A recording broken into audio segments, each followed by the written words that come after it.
and we've got audio, and we've also got video. Perfect. Very well. Let us begin. Shabbat Shalom, my most esteemed friends, honorable judges, LVE tribe, as well as everyone else accompanying us.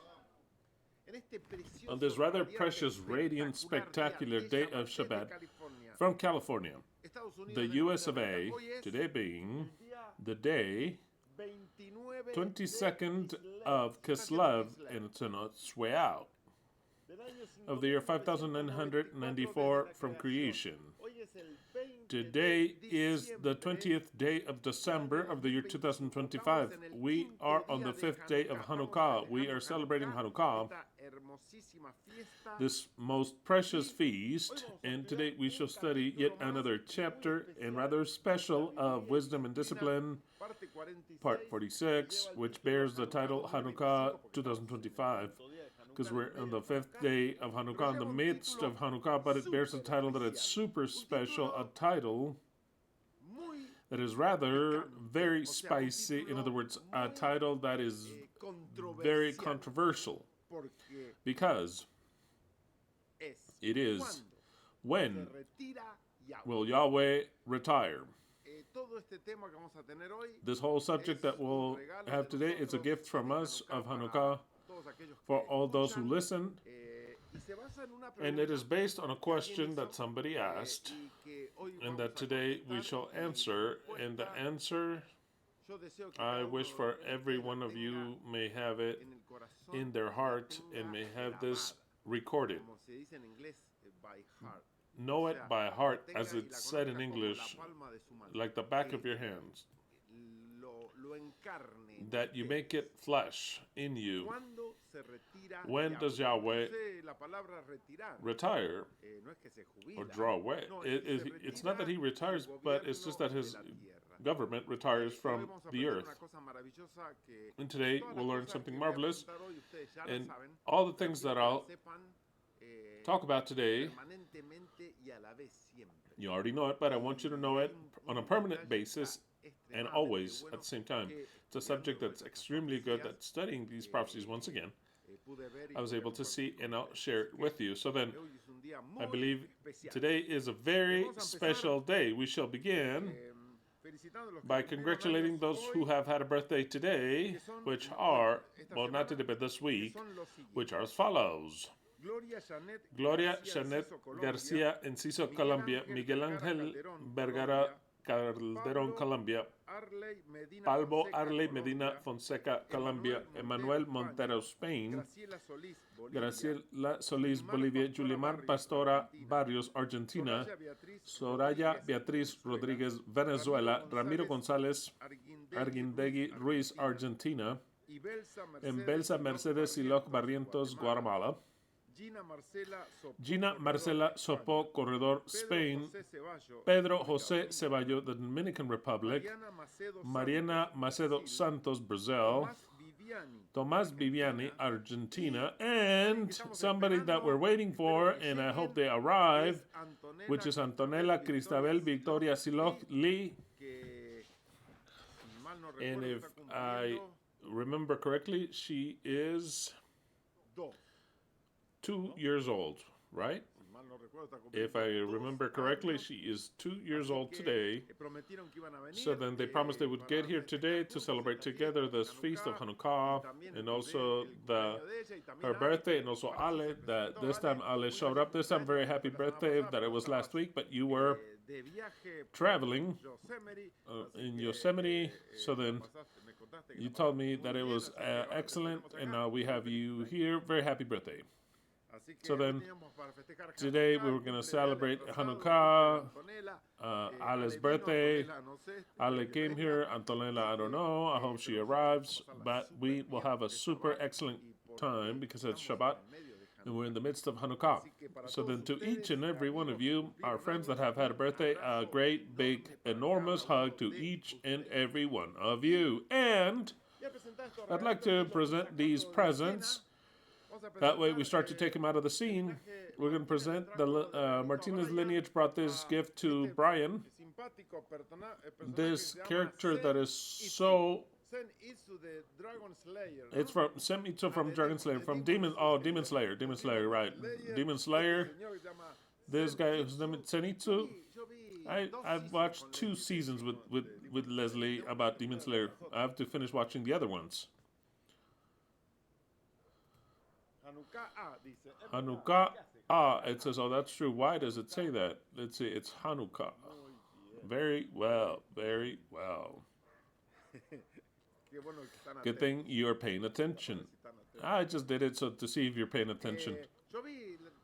I saw the first season and the second season of Demon Slayer. It's been I don't know how many years ago. I'd have to get up to date. And you said that there's 2 more seasons, right? 2 more seasons of Demon Slayer. We have to get up to date with Demon Slayer, Leslie. Christians are like, what? I can't believe it. Can't believe what this guy's saying. Oh, well, here it is. Here is Semi-Itsu, and they also gave this to Brian, which is to eat ramen. Ramel or with an L or with an N? Ramen. It's this Chinese spaghetti type of pasta, noodles, and it's got the bowls and soy sauce. So that's excellent. And this is for Brian, but it'll go into the floor. This one is Angie's that the lineage Martinez brought. Is the lineage, or is just Gabriela and Gabi? Is that it? Okay, this one from Gabi then. And the other one, who brought that one? Edward. That was the other one, Edward. I give credit to the whole entire lineage. No, the other one's from Edward. This one's from Edward. This one's from Edward. This is from Gabi for Angie. That it's something to drink, hot or cold, and a little keychain with a little teddy bear, very cute. And this one's for Angie also, right? Some chocolates, some little chocolates. Don't let the dogs get on that. And they brought this over to us for Leslie. Lineage Martinez brought this for Leslie. Some cups with chocolates and cookies and biscuits. And some chorizo that is beef. We hope it's beef. We hope it's kosher. It's very pretty. Many things. It's heavy. It's very pretty. It falls off. It all breaks. And they also brought us this, which is a character. Of course, it's for Christmas. It must be wrong. It's a reindeer. It seems to be a reindeer of those that they take for Santa Claus, and he plays the saxophone.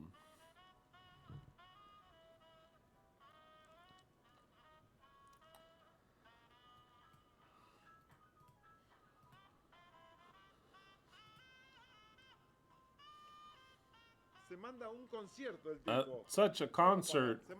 It's 15 minutes, something like that. A whole concert. We're going to leave it here in the meantime. Well, once we watch the whiteboard, we'll take it out of here. This precious card is sent to us from Mario Ortega. Precious Christmas card. They had already sent us one from last time, so they sent us a precious card. Many thanks, Mary. The card has arrived.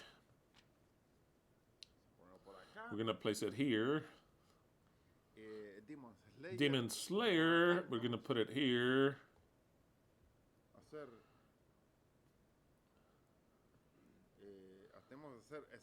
We're gonna have to slay that lies. Demons are lies, and we have to destroy lies, kill lies.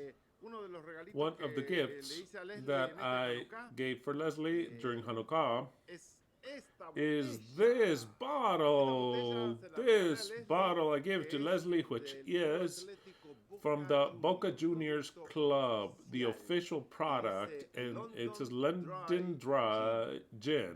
Boca is not explained, it is felt in the tribune, in every throat that leaves their voice for these colors. It is people, courage, and mystic. It is to be together during the good times and the bad times. This gin is born with that essence.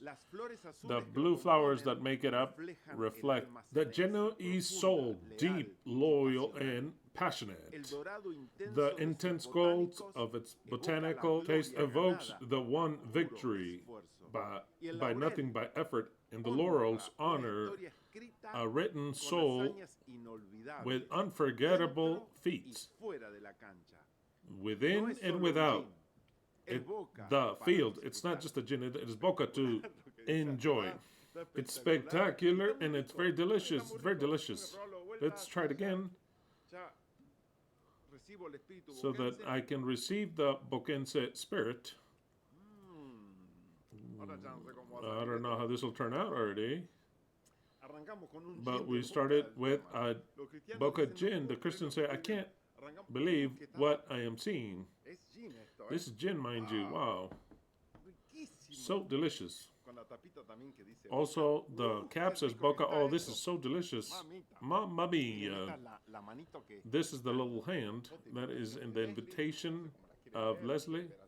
I don't know if you want to see it this way, that way. It's spectacular. Nobody told me anything about the jersey that you already know, but we use this for Christmas. Nobody said anything. I wore it again, see if somebody says anything. Some comments. Very boring. Very, very boring. Absolutely boring. And I put it again. No, but I have to keep on saying, look, I'm wearing a Christmas shirt today. We are doing a feast. We want to make this gift a gift that I actually want you to make flesh into your spirit. When will Yahweh retire? It's time to go out and look for the moon on the 30th day, so then the moon will be easily visible. But either way, we're going to go out and look for it. When? This Monday, in other words, not tomorrow, but on Monday, at sunset, when it's turning into Sunday, when Monday the sun's going down, it'll be the 30th day, it'll be easily visible, and what begins is this Monday evening, which is Tuesday, what begins is the month of Tevet, the 10th month. It's also the true year is on its way out, which is of the year 5984, which will become 5995 in 2 months or 3 months.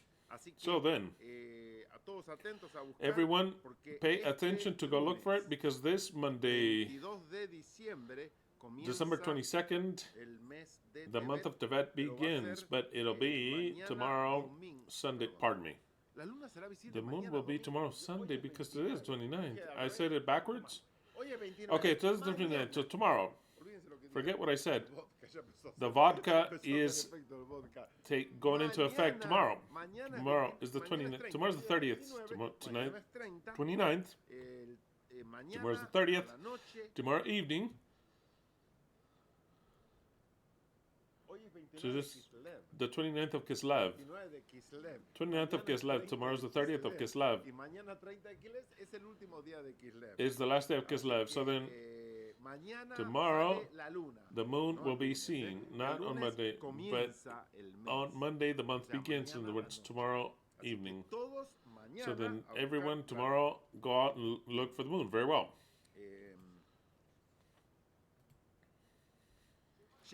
Shema Israel, YHWH Eloheinu, YHWH Ekhad. This is the secret, the key for, in order to begin to understand the scriptures today. I'll go quickly because I don't want to make it too long. I hope it doesn't take too long, but all of the prophecies that I will give will be summed up. John 8:31 through 32, then Yeshua said unto the Jews that had believed on him, if ye were to remain in my word, then you shall truly be my disciples indeed, and you shall know the truth, and the truth shall make you free. The Messiah said this, which is what the Messiah, the real one, says now. The word of Yahweh is concealed. Proverbs 25:2 says, it is the glory of Elohim to conceal the word. In other words, his word is entirely concealed. But it is the glory of the king to search out or uncover the word. Only the kings can understand this. And this information that I'll give today, which you know already, but I'll present in one sole subject, this information is information of kings. The rest cannot see it, won't see it. So then, we begin with the subject, Wisdom and Discipline 46, Hanukkah 2025. When will Yahweh retire? The text of the invitation is very special. I'll read it. Matthew 24:36 through 39, Jerusalem 2001 version. Reads as follows, but of that day and hour no one knoweth anything, nor the angels of heaven, nor the Son. As the part of not the Son in the Spanish RV 1960, it suppresses, but it's there. Nor the Son, but only the Father. So then the Messiah is speaking, and he's saying, the Messiah is speaking as if he were the Messiah. Because Yahweh was made flesh in a human being, in the form of a Messiah, in the form of the Son of God. But he was not nor the Messiah nor the Son of God. He was the only creator that exists. So then he exemplified clearly what he was going to live and feel, and even what the true Messiah would say. The Messiah does not know the hour that the Father has programmed. No one knows it, but not the hour nor the day. What he does know is the time. Not the day and the hour, but the time in which these prophecies would be fulfilled. That's why the Messiah says, just imagine that the Son, when he's here saying not even the Son, he's not referring to a divine Son that is in heaven, because that would be very ridiculous, that a divine Son that lives with the Father does not know what time he will come. So then when he gets up every day, or no, if he gets up, but every day he says, Father, is today, and the Father says, no, not today, it's not today. When will it be? I can't tell you, because only I know it, the angels don't know it, you don't know it, you won't know it the day that you go. It's ridiculous, absolutely ridiculous. That Son, it's not a divine Son that lives with him, that came, died, went back to live with him, and it's every day there with him. It's not, no such thing exists. It is a Son. It is a Son that actually doesn't know anything. He knows very little. All he knows is that he will receive the kingdom, which is the heir. He's the heir, and that when will it be? He has an idea, but the day of the hour, not even the Son knows it. So then he says, but of that day and hour, what is the day and hour? What is he talking about? The Christians will say of the return of Jesus. What return? When does the Bible talk about a return? Also going to say the second coming of Christ. When did he come the first time? The Messiah didn't come the first time and then a second time. But in Christianity, in the jargon of the Christians, they talk about the return, the second coming of Christ. The Bible doesn't say anything about that, because the Messiah has yet to come for the human beings, ever. But of that day and hour, when the Messiah is visible and we see it, no one knoweth anything, nor the angels of heaven, nor the Son, but rather only the Father. Only the Father, it's only the Father. The Father is only one person. He doesn't have a co-eternal being that is the Holy Spirit, or a co-eternal being that is the Son. It is the Father, one alone, YHWH Ekhad. And the Messiah says this, as in the days of Noah, So it shall be in the coming of the Son of Man. The coming of the Son of Man doesn't say, so it'll be the second coming. It doesn't say that. It didn't say, and so that is how the return of the Son of Man will be. No, the Son of Man, like it's well said here, does not return. He never came.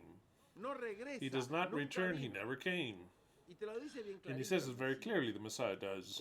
As in the days of Noah, so shall be the coming, the first one, and only coming of the Son of Man. And who is it? It is the Son of Man. Why? Today you shall see why he's the Son of Man. For as in the days that preceded the deluge, pay attention, they would eat and drink, would take a woman or a husband until the day in which Noah entered into the ark. And they did not notice until the deluge came and took them all. So it shall also be the return, not the second coming, not the return, but the only coming. So it shall also be the return of the Son of Man. Well, in this text the Messiah speaks clearly, we notice that in the time of Noah, of the deluge, it is a lie that the world was sinful, terrifying, because they paint a story, the Christians did, that the world was so terrifying that God decided to destroy everything. The Bible says so, because it says God, without any witnesses. It says, God, I see that men only do evil, and the desire of their heart is to do evil. It's all corrupted. Every species is corrupted. I'm going to kill them all. And the witnesses say nothing, because there's no witnesses. Not one. It is only the Word of God. So then the Christians say it was a time of perversion, terrifying. Then the Book of Eden came, and we added, oh, the giants, the beasts would eat the humans. I mean, whatever type of lie. Messiah clearly says what happened in the days precisely before the destruction of the deluge. What happened? Look at how sinful. What was happening? They were eating. Is it a sin to eat? They would drink. Is it a sin to drink? They would take a wife. Is it a sin to get married, or a husband? Where? Where is the perversion here? There isn't. Where is the terror? There isn't. Where is the war? There isn't. Where is that the world was a disaster? There isn't. It doesn't exist. The world was a society that lived at peace, because or else they can't say that they would eat and live, take a husband or a wife. In other places it says that they would build. Which is it? What is the society in chaos here? None. None whatsoever. In fact, they lived at peace. They lived in complete harmony. My conclusion of what the Messiah is saying, because if there's no harmony, no peace, the people don't get married. What happened when we had the pandemic here? The people weren't getting married, and everything was suspended. Nothing is built. Nothing is built. Nothing. The world before the flood was a world at peace. They would eat, they would build, they would get married. What was the sin? None. It's part of the creation that Yahweh took all that out. That's why I tell that Noah will have to ask to be forgiven. And the other lie, based in Hebrews, that says that Noah was a preacher of justice, and because of his faith, he condemned the poor world. Because of the faith of Noah, he condemned the whole world. They tell us that Noah would preach, and they tell us, at least they would tell me, the lies of the parents, that Noah preached for 120 years and that nobody wanted to enter, not even the grandma. No one didn't have success with his mom, his dad, no one, not even his parents, because Noah must have had brethren, cousins. Nobody wanted to listen to him. And he pleaded with them. That a deluge would come. They would all laugh in his face, mock him. That's what they told me. The truth is that if you read the Bible carefully, I'm not going to read this whole story today. It clearly says that God commanded him that he would enter his wife, his 3 children, and the wives of his children. No one else. Not a single soul extra. In fact, he should have done this so secretly that if somebody would say, where are you going? Can we go? No. That is the preacher of justice. Can we go in and see? No. He had to have everything rather reserved. Why am I saying this? Because also here, this information, it says, and they did not notice if Noah had preached. At least they would have noticed, right? That something was awry. But it seems that they didn't even notice. They didn't have the least idea. Not the least idea they didn't notice until the deluge came and took them all. His mom, his little brethren, the cousins, his whole entire family. And Noah couldn't care less. Even the parrot. Even the parrot. Took them all. They didn't have the least idea. Now, even the ark must have been hidden also, so that they wouldn't see him, to see what was going on. So then the stories they tell us are different, actually. Now the Messiah says, like in the time of Noah, so it shall be now. The people will not notice. So then we're in the best time for this to happen. This is a time where the people eat like never before. They drink very well. They get married. They get divorced. They get married again. They build. It's the same time of prosperity. That will place us in the prophecy, or the prophecy that I will teach. But I'm going to read the second text, because we're in the series of wisdom and discipline. The purpose of the Proverbs is to teach wisdom and discipline, and to help the people to comprehend the intelligence of the wise. Proverbs 1, 2, New Living Translation. It's part of this whole special wisdom and discipline. I didn't want to take it outside. I'd like to leave it in the series. So then I thought that it would be part of the series, a different title. If you want to look for it again in the future, you will identify it quickly. But I'd like for every one of you to be able to present the subject. Every one of you to be capable of signal out these 6 prophecies that I will present. 6 millennium, 6 prophecies. I forgot to describe the flavor of this. Its flavor is very special, to tell the truth. It's strong, but it leaves a flavor as if you were in the Boca field. Tell the truth. When the boys here tried it out, they said, wow, it tastes like Boca. I can't tell you why, but what Boca tastes like, it's got a laurel taste at the end. It's very good.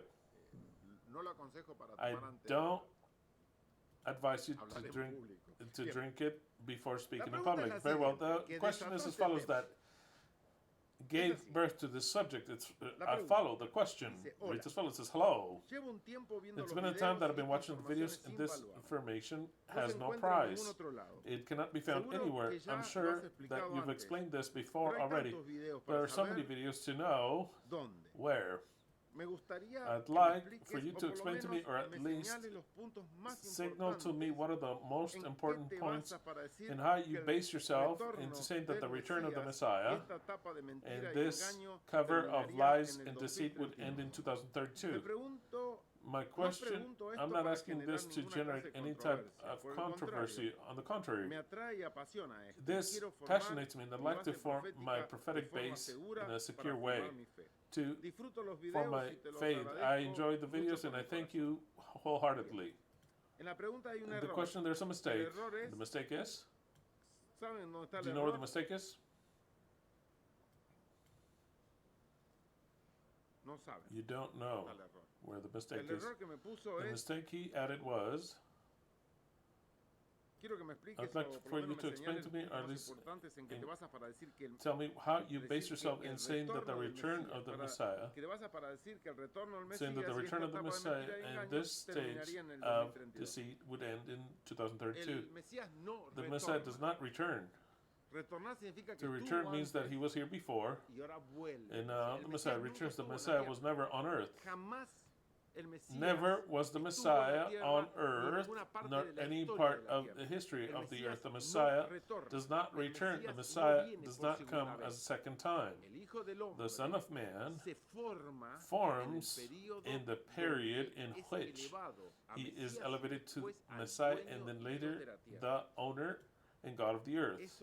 That makes him, he does it only once and for all. It doesn't return from anywhere. He's not the Messiah of 2,000 years ago, because that was a prophecy done by Yahweh. So then, that mistake will correct it already once and for all. There's no return. There's no second coming. It is the apparition of the Son of Man for the first and only time and forever. Very well. The answer to this is these 6 prophecies that I'll mention now. And I'd like for you to study this text so much. So much. Watch it, write it, make a diagram until you know these 6 prophecies of the Bible that indicate what time we're in. The prophecies are as follows: 6 days of creation. Second prophecy, 120 cycles. Third prophecy, 70 weeks. Fourth prophecy, 70 years. Cup. Fifth prophecy, the fig tree, and the last generation. And last prophecy, the 6th one, the 7 kings. We shall quickly develop these prophecies, but this time it is not my style of doing it so quickly, not so concise with little information. This time I will do so because you already know the prophecies. For those new people, it'll be enough information so that you study them and study them. This prophecy, they are not of knowledge per se that is Christian. Maybe a couple here and there, the Jews understand it in a similar manner, but I don't care if the Jews or the Christians or whomever understands them. These are very clear prophecies. I'll explain to you now in an absolute manner that is simple. You may believe it, you may not believe it. That would be your problem already. My faith in the Bible is based in these prophecies. My faith in the Bible is based in these prophecies, 6 days of creation. Why the week has 7 days and it ends in a Shabbat? There's no explanation of any human being that they could give you, because they could have a week of 6 days, 5 days, 10 days. In fact, in certain societies, they tried to have an 8-day week and it doesn't work. They tried to have a 10-day week, didn't work. They went back to 7. Why? They don't know. There is a cycle, there's a rhythm that is perfect. A 7-day week, no one can explain it. No one can explain it in a scientific way, because all the human beings on earth in different religions, we all have a 7-day week. I explained it to you because this world was created in 7 days, and God placed a special rhythm, a special cycle that vibrates with the human beings, and it vibrates with this creation, which are 7 days, completing a week. So then, the first prophecy is the millennial week.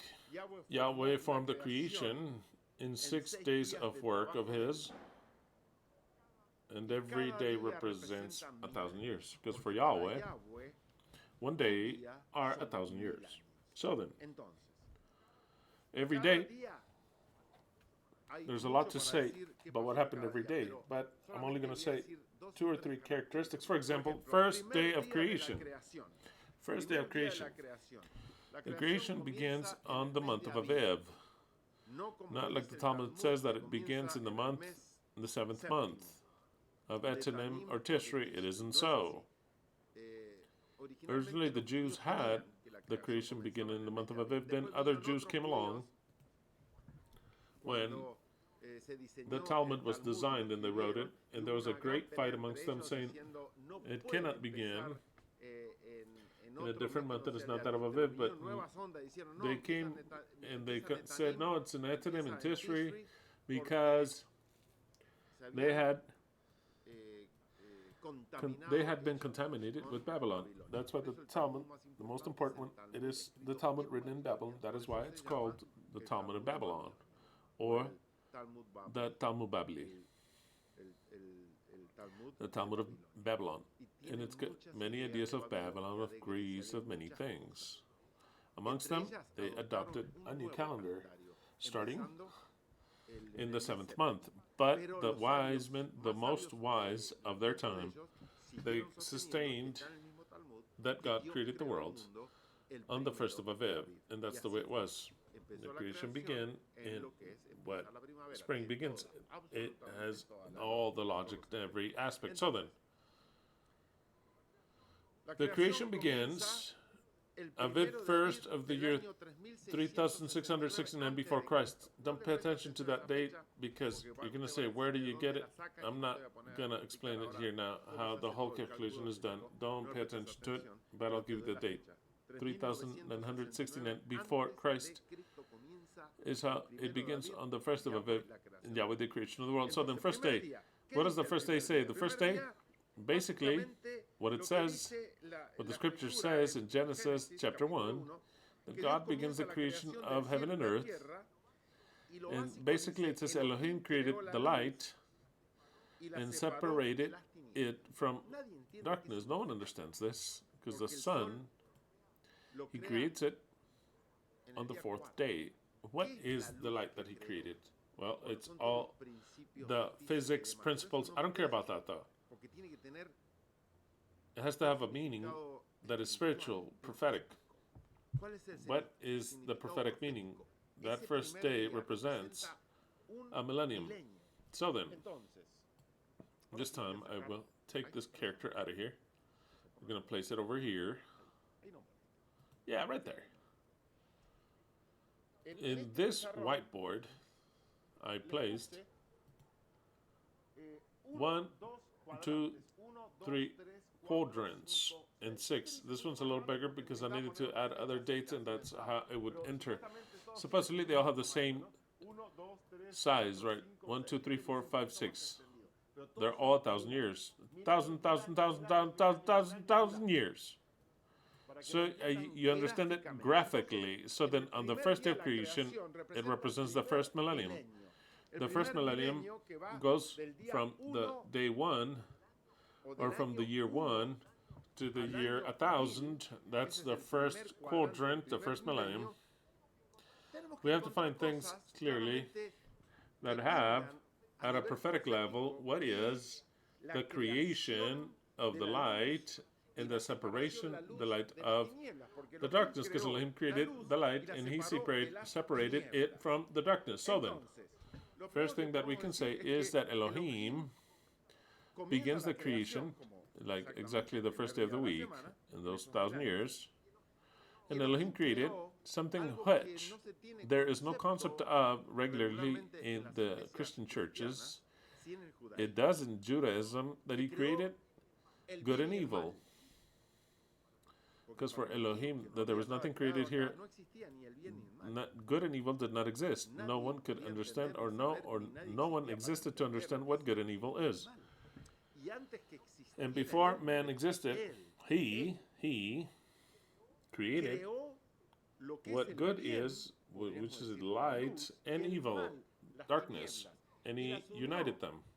Because the day has light, and it has darkness, and they're necessary, and they form one. And he represented it by creating a tree that is called the science of good and evil. And the science of good and evil was created before man.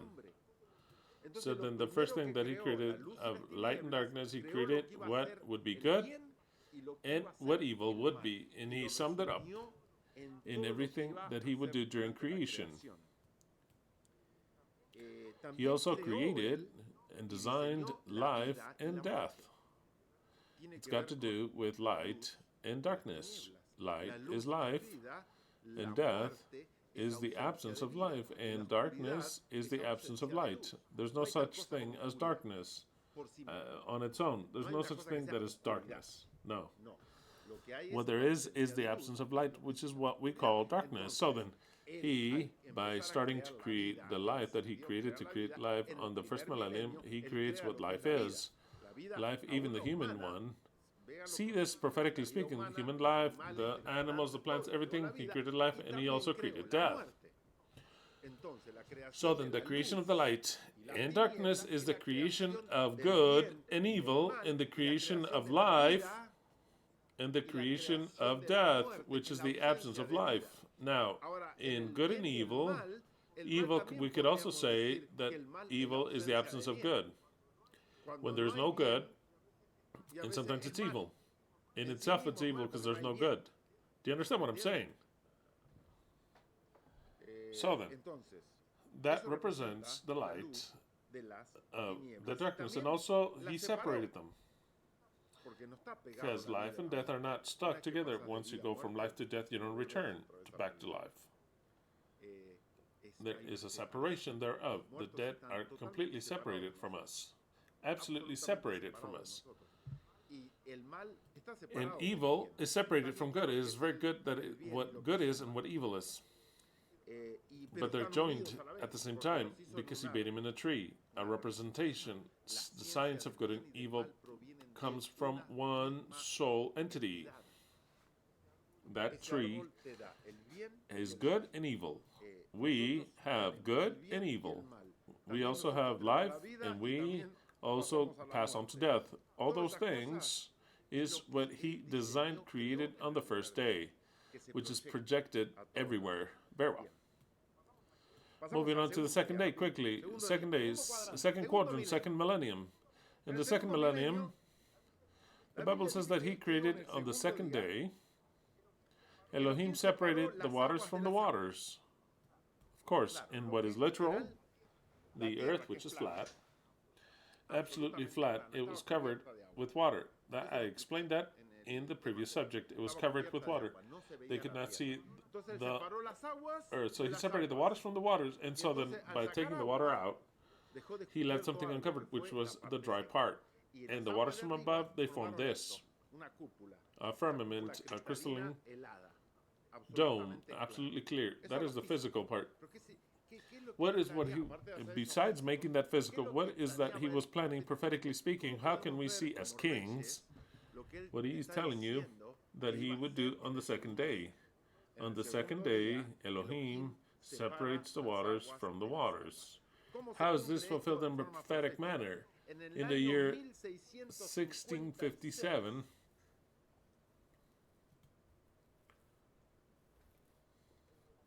from creation, not before Christ, after Christ, no.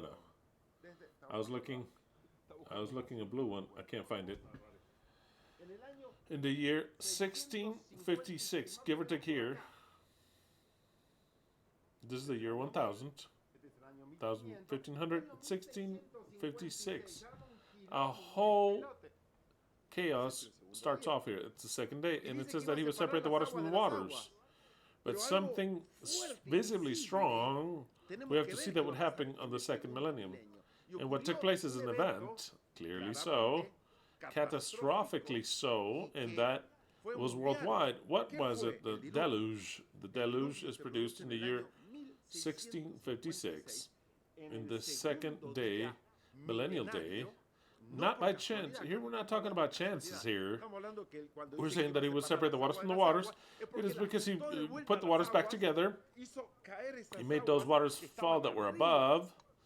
They were above. He made them fall back down. He took water that were below also, that were hidden. And the earth, once again, he did it like in the beginning. Everything flooded without any dry part. That's why in the mountains we find fossils that shouldn't be there. In thousands of kilometers in the sea, we see fossils of marine animals that there's no chance that they could have ever climbed that mountain. I don't need the scientific base to say this is true. I don't need it. And I don't think you need it either, but it exists. But in the second day, those waters that he had separated them, he put them back together. And of course, after a year, he separated them again, once again. And he killed everything that was on the earth. He prophesied it. Of course he did. That takes place on the second millennial day. But not just that happened. If we see it with the eyes of Elohim, which are written, which I do not agree, but I understand that it's a prophecy, he separated, not just the waters represent people or not. What does waters represent, prophetically speaking? Peoples, nations, tongues. What else did Noah separate physically within the deluge, aside from the physical waters that he was going to get together and separate actually in the deluge? Supposedly, in the eyes of all the Christians and the Jews, he separated the good from the evil. Because Noah was the good one, it says in Genesis, and Schneerson is here, Antonella's here. He separated the good from the evil because supposedly the Bible says that in Noah found grace in the eyes of Yahweh. Everyone, they're all sons of bitches, dog shit. Why? Because they would eat. Because they would eat, they would get married, and would build. Oh, they're so evil. And Noah, that one, he found grace in the eyes of Yahweh.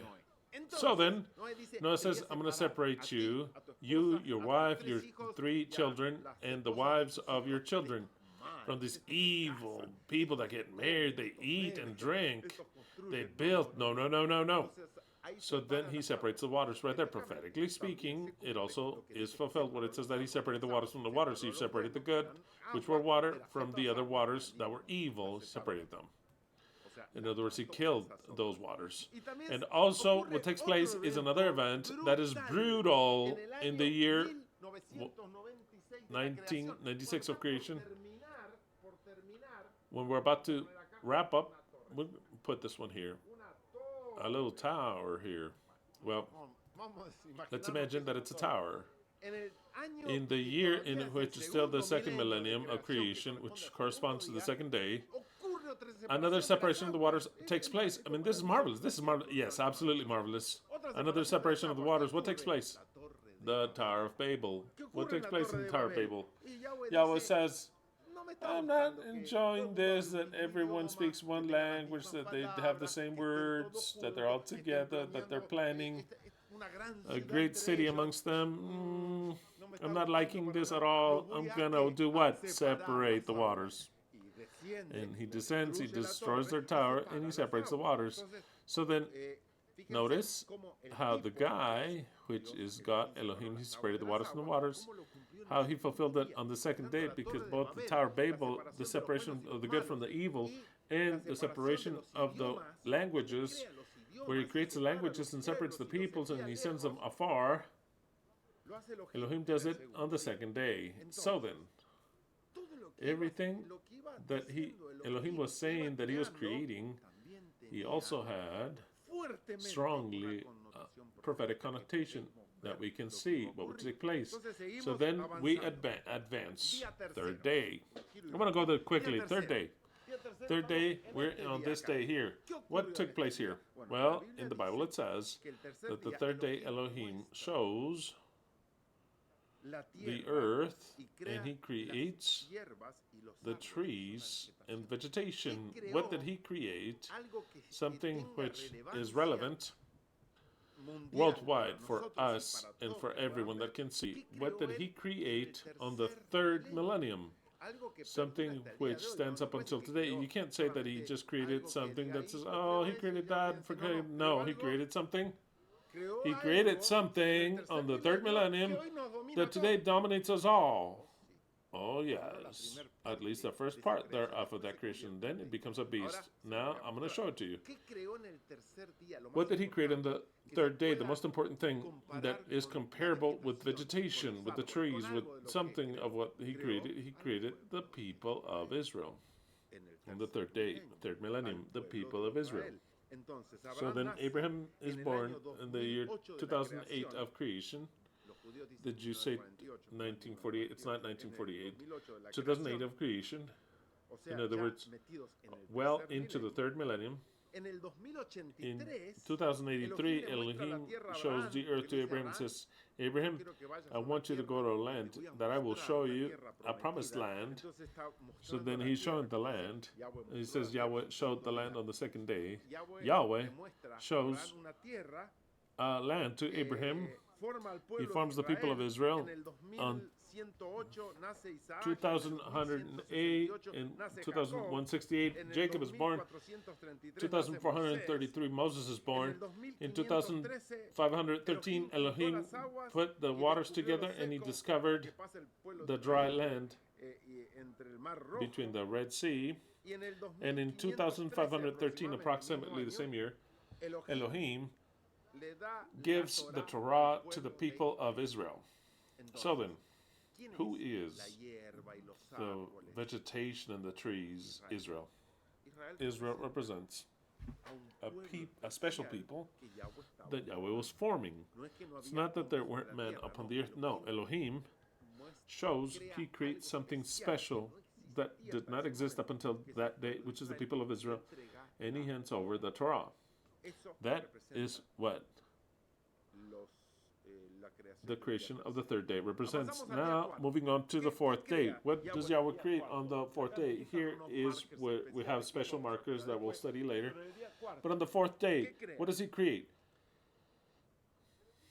Bereshit says that Elohim shines, we saw it last Shabbat, Elohim shines the earth with the sun, the moon, and the stars. In other words, he creates the sun so that he shines upon the earth. He creates the moon so that it shines upon the earth, upon the night, and the stars. What does all this represent? Well, easily we can see it. We can easily see it. On the fourth millennium, something has to show up, which is the one that gives life to the world. There's nothing else that gives life unto the world other than the sun. If the sun were to disappear, the world would no longer exist. So then the sun represents Yahweh himself, which is the one that gives life unto the world. And Yahweh himself said, I am the son of justice. So then Yahweh, as a symbol, he has the sun. In the moon, it's also a symbol, but of something else, of the Moed. The moon is the symbol of the Moedim, which Yahweh illuminates, but it's a symbol. And he also says in Bereshit, and he also says that he created the sun, the moon, and the stars to separate the days, the months, the Moedim, and the year. The Moedim, which they say also to highlight the feasts. So then, aside from the fact that the sun, the moon, of course, they highlight the real day, they highlight the real month, they highlight when the feasts actually begin, and also highlights the years, of course. But in the prophetic symbolism, we start to see that the sun is Yahweh. That he shows up with a human flesh. He made himself be called Yeshua, the Son of God, but he was Yahweh. The only Son that there is, the Son Creator, the one that gives life to everything, the Son. The Son appears. When does the Son appear? He has to appear on the fourth millennium. He doesn't show up in the third millennium or the fifth millennium. It's not by chance. And speaking about feast, Matzah showed up. She wants to eat something here. Speaking about, it's impressive what I'm saying, and I want you to record this. The sun was not created on the first day, which would be logical, right? If you're going to create plants, you create the sun first, right? It was not on the first day because it didn't have a prophetic sense. The sun would shine upon the earth barely on the fourth day. And that is when Yahweh shows his face. That is why we're celebrating Christmas and Hanukkah, because it celebrates that Yahweh made himself into a tabernacle, tabernacleized himself per se, acquired a human body, because he had to die. And also he had to shine. And he came and shone. And it's not by chance in any day, but on the fourth day. That's why Yahweh created it on the fourth day, because it indicated clearly that he would show up on the fourth day. So then, the sun represents Yahweh in the form of Yeshua as the Son of Justice. The Son of Justice appears, is born, shines, and dies, and then resurrects. The moon, I already told you, the moon represents what? The fulfillments of the feast of Moedim. Well, she's trying, right? Okay, that's fine. She's not bothering. The moon represents the fulfillments of the Moedim. And did you know that none of the 7 feasts of Yahweh had been fulfilled until the 4th day came? Because the first feast that is really fulfilled is what? Pesach. Because before it was not fulfillments of Pesach, but it was the beginning in which the people had to celebrate the feast. But when is Pesach fulfilled? Pesach is fulfilled with the death of the Passover lamb, which was in this case Yahweh. So then, not only does the Son of Righteousness come up, but it also indicates that the feasts start to be fulfilled.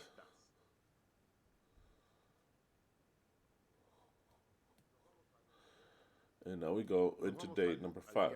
Then we go back to this part again. We go to day 5. Day 5, what does Yahweh do? He does something marvelous.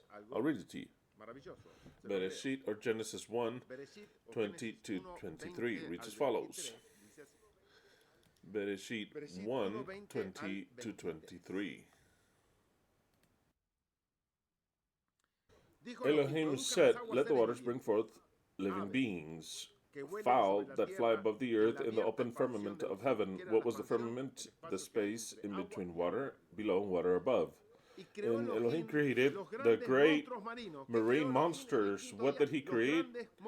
The great marine monsters, and every living creature that moveth, which the waters brought forth abundantly after their kind, and every winged fowl after his kind. And Elohim saw that it was good, and Elohim blessed them, saying, "Be fruitful and multiply, and fill the waters in the seas. And let fowl multiply in the earth." And the evening and the morn were the 5th day. Just quickly, let us go to Revelation 13, where it says, "And I stood upon the sand of the sea, and I saw come up," I saw that was born out of the sea, a beast, having 7 heads and 7 horns, and 10 crowns on its heads, and a blasphemous name. With no room for doubt, this has to take place when Elohim creates out of the waters the beasts. Because not by chance did Elohim create the great marine monsters. So then, when these are the parts that the people don't understand, which only the kings can understand, that Yahweh creates the marine monsters, and on the 5th day, the great monster comes up that comes out of the sea. Who is that monster that comes up out of the sea? There's no doubt whatsoever, and I'm going to explain to you who it is now. So then, Elohim creates out of the water the great marine monsters and the fowl.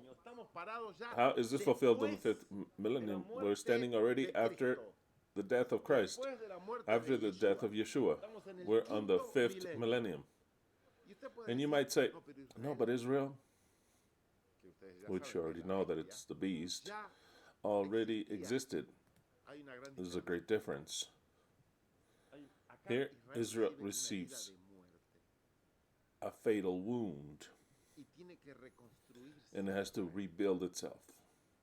Israel does. So then, it is not rebuilt the way it was before. Absolutely not. But first of all, I'd like to speak about other beasts. But this is many other beasts.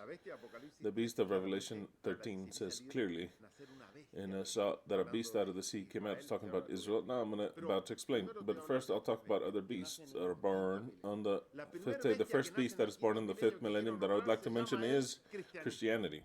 By the hand of Paul of Tarsus, it is a beast, because a beast is a political religious power. That is what a beast is. Don't imagine like a bad beast. No. A beast means that it's a very huge animal. And in the power, speaking about prophecy, it is a very great power. It's not a small power, it is a gigantic power. Christianity is born,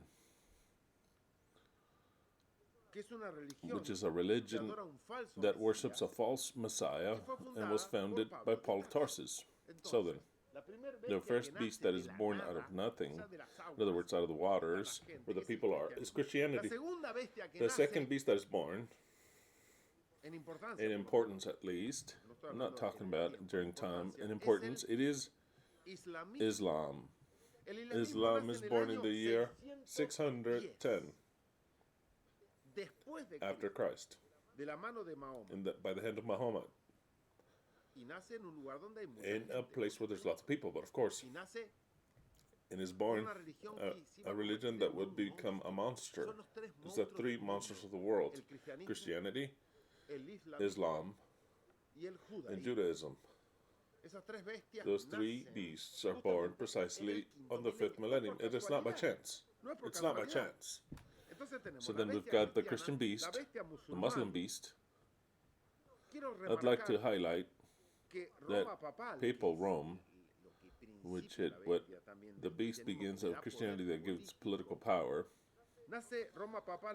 Papal Rome is born another beast with Constantine that starts to rule in Rome July 25 of the year 310 after Christ.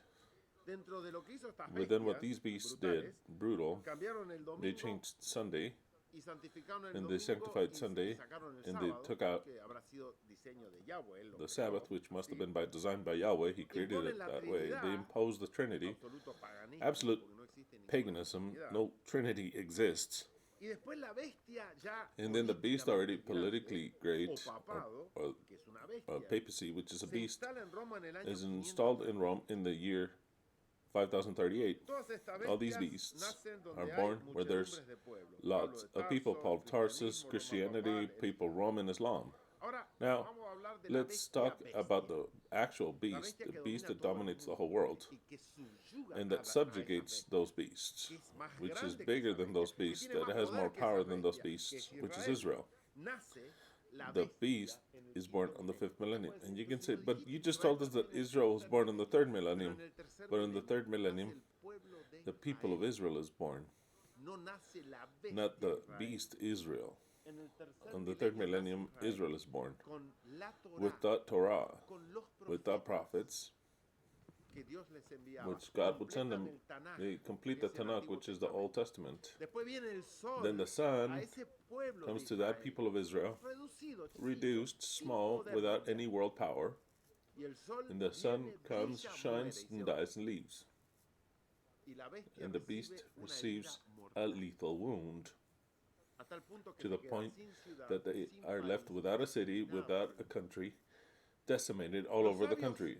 The wise men of that time took refuge so as to not go to Rome. Those who were taken to Rome, they took refuge in Babylon. This is very important. That's where the scripture of the Talmud of Babylon comes, the most important one. They read it in Babylon between the year, it was written in the between the year 500 and 600 after Christ. So then what is born is what had never existed before. It is what I call Judaism. Before Judaism did not exist.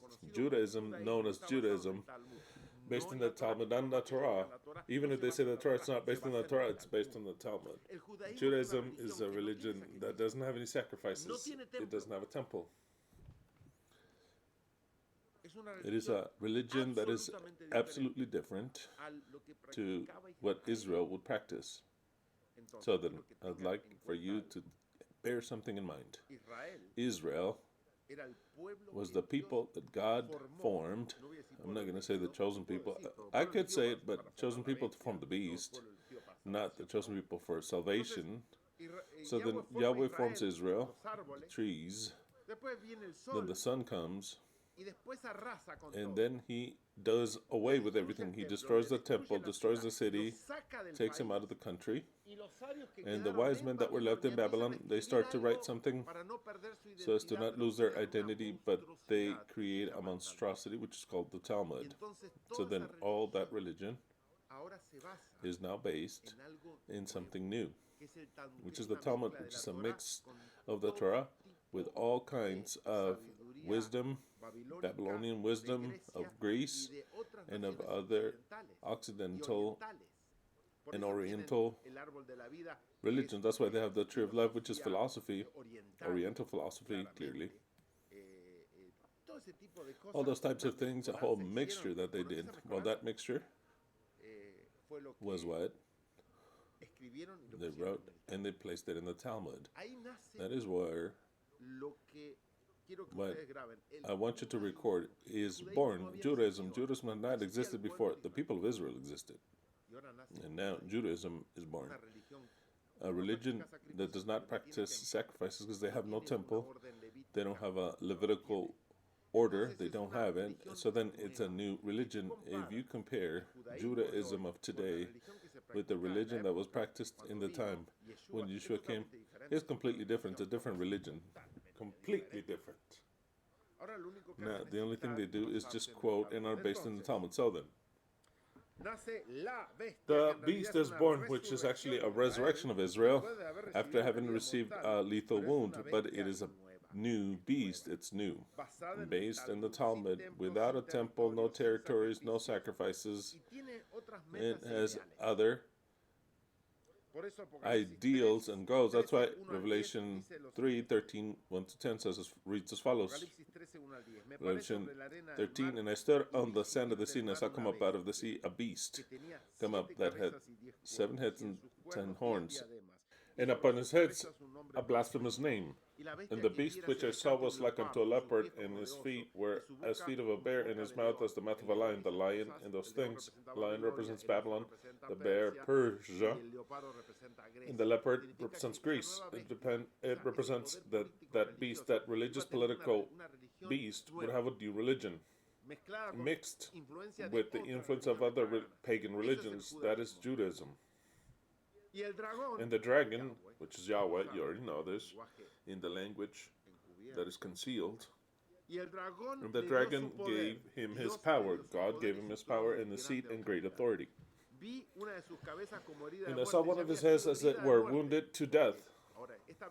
Because now this new beast still had the figure of Israel, because it made himself be called Israel. So then, in the figure of Israel, it had received a lethal wound, but its wound hadn't been healed exactly. It's telling you the prolonged history of the beast, and all the world wondered after the beast.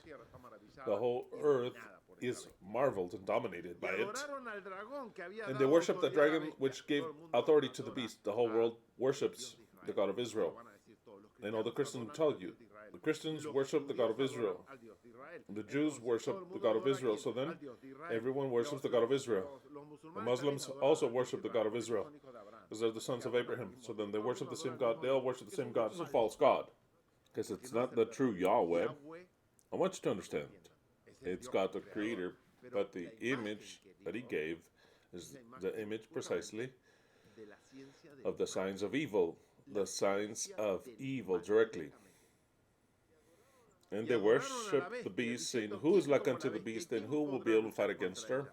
They also gave it a great mouth that spoke great blasphemous things. Of course, the Talmud is one blasphemy, one greater than the next. Authority was given to it to act for 42 months. And he opened his mouth in blasphemy against God, to blaspheme his name and his tabernacle, and them that dwell in heaven, of course, with all the stupidities that they say. And it was given unto him, and all the concealed part, so that you don't think that it's talking about Israel, but an antichrist, powerful. No. And it was given him to make war against the saints and to overcome them. And also it was given authority over all kindreds, tongues, and nations. You see, who has authority over all kindreds, tongues, tribes, and nations? Who? They do. Because they own money, the country, pharmakeia. signs, that's it. They own everything, your country, your tribe, everything. And all that dwell upon the earth shall worship him, whose names are not written in the book of life of the Lamb, slain, well, this is backwards, which was slain from the foundation of the world. No, that was written from the foundation of the world. The book was. If any man have any ear, let him hear. He that leadeth into captivity shall go into captivity. He that killeth into the sword must be killed with the sword. Here is the patience and the faith of the saints. So then, that beast, I'm not going to explain it anymore. It's a marvelous text. That beast is Israel, which is a new manner of Israel, a new one. Not old Israel. No, it's not that it's guided by the tribe of Levi. No. They didn't use the same manual, which was the Torah. No, they created a new manual, which is called Talmud. Judaism is based exclusively in the Talmud. Nothing else. Nothing else. So then, when did this power have to be born? On the 5th millennium. The 5th millennium, all the beasts come up. Christianity, Islam, and also the major beast, which is Judaism, right here. This prophecy was fulfilled to the letter, absolutely, astoundingly so. That is why I tell you that I want you to write these things and know how to explain it to yourselves. Not that you go and preach it on the street. That doesn't matter now. That doesn't matter. I want you to know it because that feeds your soul. That feeds your faith. In what time we're living in when Yahweh retires. When Yahweh retires and we get to the 6th day. On the 6th day it says, Genesis 1:24 through 25. Then Elohim said, let the earth bring forth living creature after his kind, cattle, beasts, and serpents, and the beasts of the earth after his kind, and it was so. And Elohim made beasts of earth after his kind, and cattle after his kind, and everything that creepeth upon the earth after its kind. And Elohim saw that it was good. In that part of the 6th day, Elohim, the first thing that he creates are the beasts of the earth. And on the 6th millennium, a beast had to come up out of the earth. What is the beast of the earth that is to come up? It is absolutely clear, because it's in Revelation 13:11. Following the beast that comes up out of the waters, Revelation 13:11 says, and I saw another beast that came up out of the earth. I want for you to, those that have followed me for many years, they grasp it, the details quickly. The new ones and those that ask me, I want you to understand the terms. Because I'm speaking a lot, maybe way too fast, but the first beast came out of the water because it was the 5th day to form the monsters of the water. No, on the 6th day, the beast comes up out of the earth. And it's not by chance, does it say, and I saw another beast which came out of the earth, not out of the water, but of the earth, because we're on the 6th day, on the 6th millennium. The beast has to come up out of the earth, which dominates the whole earth, along with that one of the water, because it says that they get together, both of them. That one works for the other, and that actually the beast of the earth serves like a slave the beast of the water. Then I saw another beast, a new beast that came up out of the earth, having 2 horns, like unto those of a lamb, but he spoke like a dragon. The US of A, the beast that dominates the whole world without any argument, which polices the entire world, absolutely, without any argument, is born on the 6th millennium. In the year 1776, they declare their independence. And it's not a common beast, it is a beast like a lamb. And who is like unto a lamb? The Christians that worship the lamb. So then he's saying, on the 6th millennium, after the creation of Christianity, of Islam, and of Judaism, it'll be a beast out of the earth. And why the earth? Because they were born in the water, where the concentration of all human beings was, right there, where all the human beings were. There was a place, the only place in all of the earth which was uninhabited, completely uninhabited. That's the earth. And I could say the most beautiful land in all of the earth. There's no other most beautiful land than all of America. There isn't. And it was uninhabited with just a bunch of Indians. But the rest, you could be millions of miles, wouldn't find a living soul. America was empty. It was not the concentration of the old civilizations. It was precisely the land of no one, no man's land, like reserved, so that that beast would be born out of the earth, and I could say, the best part of the earth. It's born in America, the beast, political beast, the strongest of them all, which is the US of A. And it has two horns. It is Christian, the beast is, and it speaks like a dragon. It speaks about the God of Israel, the same thing. And whom does that beast serve? She serves Israel, no one else. The U.S.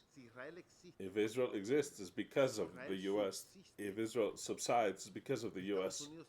The U.S. is dominated by Israel. How many times will we talk about this? It's more than clear. And we could mention that other types of beasts come up. Another beast that was born in this period. Protestantism, because it's a beast derived from Christianity, but it's like the daughter of another beast, but that has its power in itself. It does not want to join Catholicism, but it's a beast. Nevertheless, all of Protestantism, and I'll leave it right there, it's another form of Christianity, of the Pauline scripture, but it's still Roman. But the day goes on. After having created this, after having created, pay attention, after having created the U.S., after having created Protestantism and all the rest, after having created all that, the day advances, the sixth day does. Genesis 1:26 through 31, and Elohim said, "Let us make man in our image, after our likeness, and let them have dominion over the fish of the sea, and over the fowl of the air, and over the cattle, and over all the earth, and over every creeping thing that creepeth upon the earth. Let them be the Lord of everything." And Elohim created man in his own image. In the image of Elohim, God created him, male and female created he them. So that it is very clear, it is not man, the owner of the earth, but it is man and woman. Male and female created he them. And God blessed them. And he said unto them, "Be fruitful and multiply, and replenish the earth, and subdue it, and be the judges of all the earth, and have dominion, be the Lord of the earth, the owner." Which is the Lord, the owner of everything. "And have dominion over the fish of the sea, and over the fowl of the air, and over every living thing that moveth upon the earth." And Elohim said, "Behold, I have given you every herb and bearing seed which is upon the face of the earth, and every tree in which there is fruit of a tree yielding seed to you, and it shall be as meat, and to every beast of the earth, and every fowl of the earth, and to every thing that creepeth upon the earth, wherein there is life, I have given every green herb for meat." And it was so. And Elohim saw everything that he had made on the sixth day, and behold, it was very good. How was it that he created? Very good. The beasts were fine, everything was fine, but this was exceptional. It was his masterful work. It was very good. And the evening and the morning were the sixth day. So then I'd like to highlight something very clearly. The whole world knows that Elohim created man and woman on the sixth day. That's great, on the sixth day of creation, the original creation. But for Elohim, from the point of view of a creator, in the world, men did not exist. Man and woman did not exist. How is it that they did not exist if he created from the first day? No, not for him. Because this is very deep and concealed wisdom that man and woman represents the new owners of the earth, which would show up as the last art work of Yahweh. It is what they call the Messiah, or the scripture also calls the Son of Man. The Son of Man. Man existed, but it is the animal beast, the beast man, the Christian man, the Jewish man, the Muslim man, the pagan man. All those types of men have a son, and that is the Son of Man. For the creation, in explicitly symbolic terms, there's no man upon the earth. They were all animals, different races, until the creation of man and woman. So then, men and women appear during the last part of the 6th millennium after the creation of the U.S. If the U.S. was created in the year 1776, they declare their independence. They have to be created after 1776, the man does. And not referring to a man that was going to be born and die, or a man and woman that were going to be born and die. No, it was precisely the man that had the charge of lordship upon all the beasts. You see all the beasts that I created? Well, you have to be the lords of that beast. You have to dominate those beasts, because I handed all this over to you. And not just that, it says that they had to multiply and fulfill the earth and so judge it. All those words, to judge it, to fill it, have lordship over it, multiply, all that was what the man and woman had to do. But if now we understand that that man and woman is actually what make up the Messiah has to judge those beasts, put a stop to them, dominate them, to have lordship over that. We're very far away from that, because the beasts have lordship over the whole world. But when man and woman get to their formation,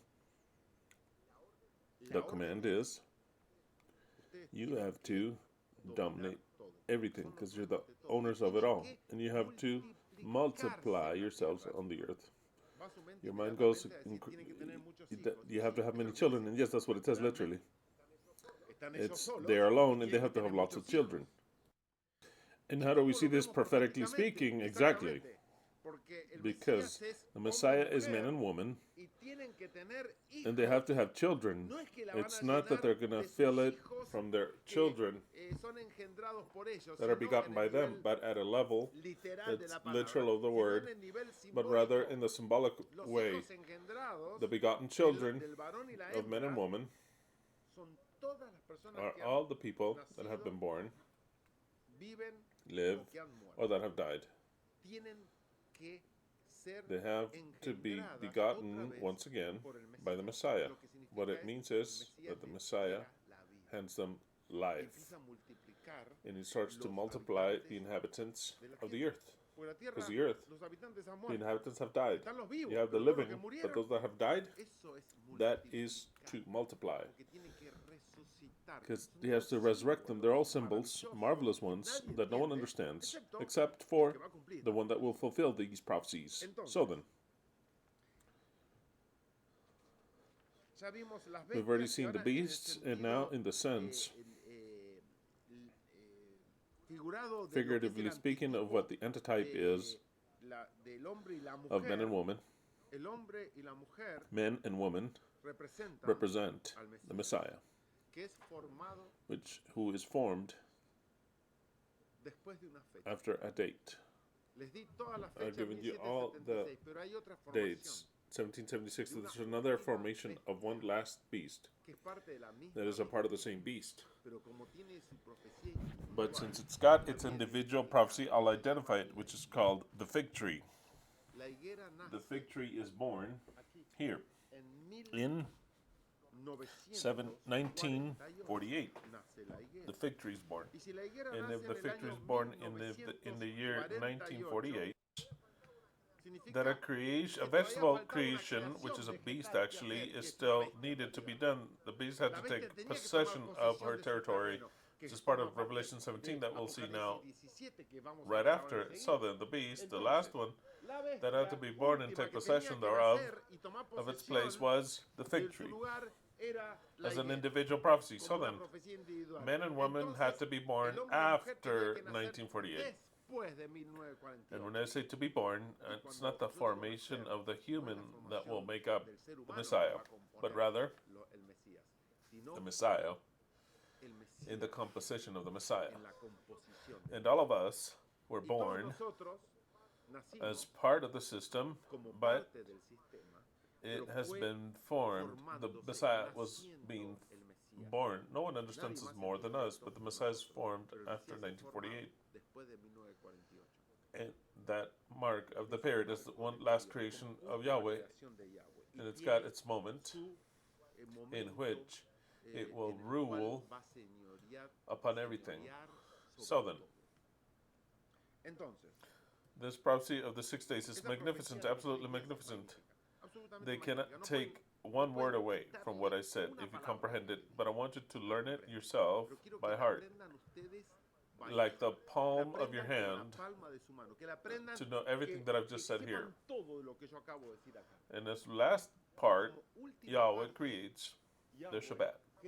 The Shabbat is the 7th day, and it says, Bereshit 2, 1 through 3. Thus the heavens and the earth were finished, the creation, and all the host of them, everything that the creation would be composed of in 6,000 years. And Elohim was done on the 7th day. When is he done with his work? This is what calls my attention. When does Elohim end his work? Not on the 6th day. He ends it on the 7th day. Not because I'm saying it, I don't like to highlight this, but it says so. It doesn't say, and he was done on the 6th day. It's not that he created men and women. It says, I'm done, boys, I'm out of here. It says that he ended on the 7th day, and Elohim ended his work on the 7th day, and he rested on the 7th day from all his work which he made. There he retired. He rested. He retired. When does Yahweh retire? On the 7th day. In other words, there's no chance for Yahweh to retire before the 6th millennium to end. There's no chance. Bad news for everyone. There's no chance. Yahweh is still working until well into the 7th millennium has entered and it's fulfilled. That's why it says, and Elohim ended his work on the 7th day of the work he had made, and he rested on the 7th day from all his work which he had made. And God blessed the 7th day and sanctified it. In other words, he set it apart, because that in it he had rested. He retired from all his work which he had created and made. So then, it's clear to see the symbol. This Shabbat means the millennium, the reign of man and woman, the reign of the Messiah. And Yahweh no longer he rests, he no longer reigns, and he rests well into the 7th millennium. I always thought that it was like when we would respect the Shabbat, that we wouldn't do anything, absolutely, so then we all had to end it 15 minutes before the sun would go down, and we were looking to see, I hope the sun doesn't go down, hope it doesn't go down. And I thought that Yahweh would do it that way, that he would stop working before the sun comes down from the 6th day, and it isn't so. Yahweh begins on the 7th day, and he ends his work on the 7th day. In other words, in the first moments, per se, of the 7th day, Yahweh ends, and he says, here I conclude, but well into the 7th day. Do you understand that? Well into the 7th day. It doesn't say the 6th day, I'm done. Let's suppose I'm working, and it's Friday, it says I'm done. And I have to say, I'm done on Friday, my work, right? If I'm building something, a motor, and I look at the sun, oh, it's about to go down, and that's it. I finished the motor, and precisely the sun's about to go down. When was I done my work of the motor? On the 6th day, on Friday, before the sun goes down. Now, if I stop, and I say, oh wait, the sun's going down, and the sun goes down, and I'm still working. It takes me a long time to keep on working. I'm done, and it's already midnight. I can't say I was done on the sixth day. I have to say I was done in the Shabbat or not. So then I go and say, and I finish the motor on the Shabbat. I don't know, 2-3 hours in the Shabbat, doesn't matter. I finished in the Shabbat, and now I rest. You would understand. When were you done with it? Well, it was on the Shabbat, and now I'm in the rest. But he did not end it on the sixth day. So then I, thinking with a Christian Adventist mind, I would say, no, God stops working on the sixth day. No, read well. It says that God stops working on the seventh day, and he stops working and he rests. But until the seventh day, he still worked. He says he ended on the seventh day. Very well. It is more than clear. So then, Shabbat represents the day of the retirement of Yahweh. He says, I'm done with my work.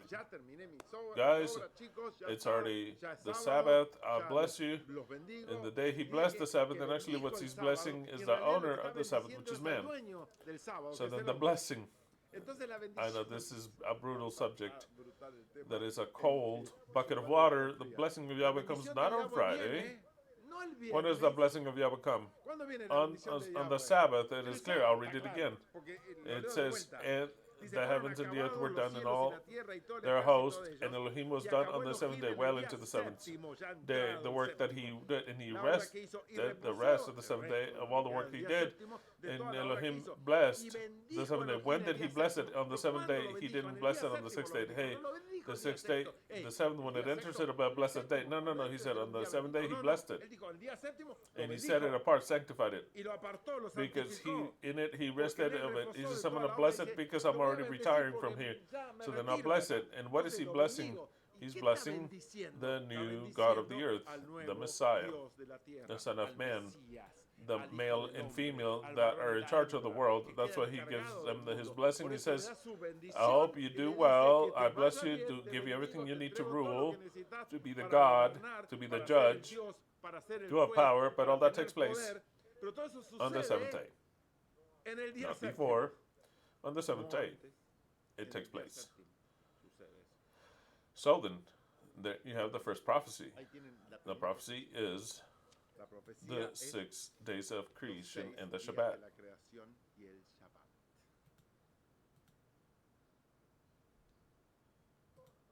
All of us know what it means for Yahweh to hand as an inheritance, as a gift, his son, the male and female, the new God of the earth, all of his creation. We already understand it. But what I'm going to show now is new. I had never understood this before, neither had you. This is marvelous. The 120 cycles, you clearly remember what I'm about to say, but there's a brutal detail. Bereshit, or Genesis 6:3, second prophecy. Genesis 6:3. And Yahweh said, my spirit shall not always strive with men forever, for that he also is flesh, and his days shall be 120 years. There's been so many interpretations of this. You already know which one I'm going to mention, of those that have been in the eternal truth for some time already. Generally, it is said that man would live for a long time. Like Adam lived for 930 years, Methuselah for 956. How much was it? 906. I mean, one. I mean, give or take. I can't remember exactly. 900 what? How long did he? 960 something, right? 969. Yes. Okay. 69 sounds good. I think it sounds good. 969, Methuselah lived. And Methuselah's wife lived for how long? No one could care less. The Bible doesn't say that. The Bible does not say. It's a disaster, the machismo, and disaster. They're like, no, nothing. No, they don't report. It doesn't register. So then, They told me that this means that God said man is living way too much. They become more evil with time. The older, the more evil. So then what I'm going to do is I'm going to reduce their age to 120 years. That is what they made me believe. So then from that command on, humans their life started to be shortened little by little until they got to an average of 70 years. 70 years of age are not 120. If this were so, we would have an average of 120. According to his interpretation, Yahweh said, my spirit shall not deal with man forever, yet his days shall be 120 years. They're not 120 years. They're not one. Nothing. They're a lot less. So then what happens? He's lying to me. They're lying to me. That is not what it means. What this means, that's not what it means. What this means, actually, is magnificent. Magnificent. Because it's hidden. It is hidden. It is written in a way that now that I show it to you, you will understand it more clearly. Most of you know that the word years can also be translated as cycles or conjunctions in Hebrew, so clearly. And even many Jewish wise men understand this part. When Yahweh says, my spirit shall not strive with men forever, for surely he is flesh, yet his days shall be 120 years, it's referring to 120 cycles. And 120 cycles, in the Jewish religion, one cycle is a jubilee. And a jubilee is 50 years. So then if we multiply 120 times 50, we get 6,000. So then I place these 6 days of creation, not by chance. This is not just by chance. Nothing is by chance. 120 cycles, not days nor years, but rather cycles. 120, which every cycle has 50 years. It gives us 6,000 years. And it's not by chance that it's 6 days of creation. And what? And Yahweh retires. He enters into rest. 6,000 days. It says, my spirit shall not strive with man forever. So then the first thing that I'll show you is that he's not talking about the death of man. He's not saying, I can't stand man. His days shall be 120 years. He's not saying about a term. Here's the new part. Because even that, we knew about that in the eternal truth always. I've already told you that 120 cycles are 6,000 years. We knew that already perfectly well. Okay, what's new is from here on out. It's not referring to that it's 120 cycles or years of life for man. That is not it. It's not it. That's not it. Do you know what it is? I'm trying to make you think. It's 120 cycles or 6,000 years since he rules man. It doesn't talk about that the life of man ends at 120 years, but rather that he enters into rest. So then it says, the word, let's start. The word that he shall strive, that I'm already sick and tired of it. We've read it always in every version they put strive because Yahweh decided it so. He works in the minds of the translators. The word is from H1777 of the Strong's Dictionary, with the word is din.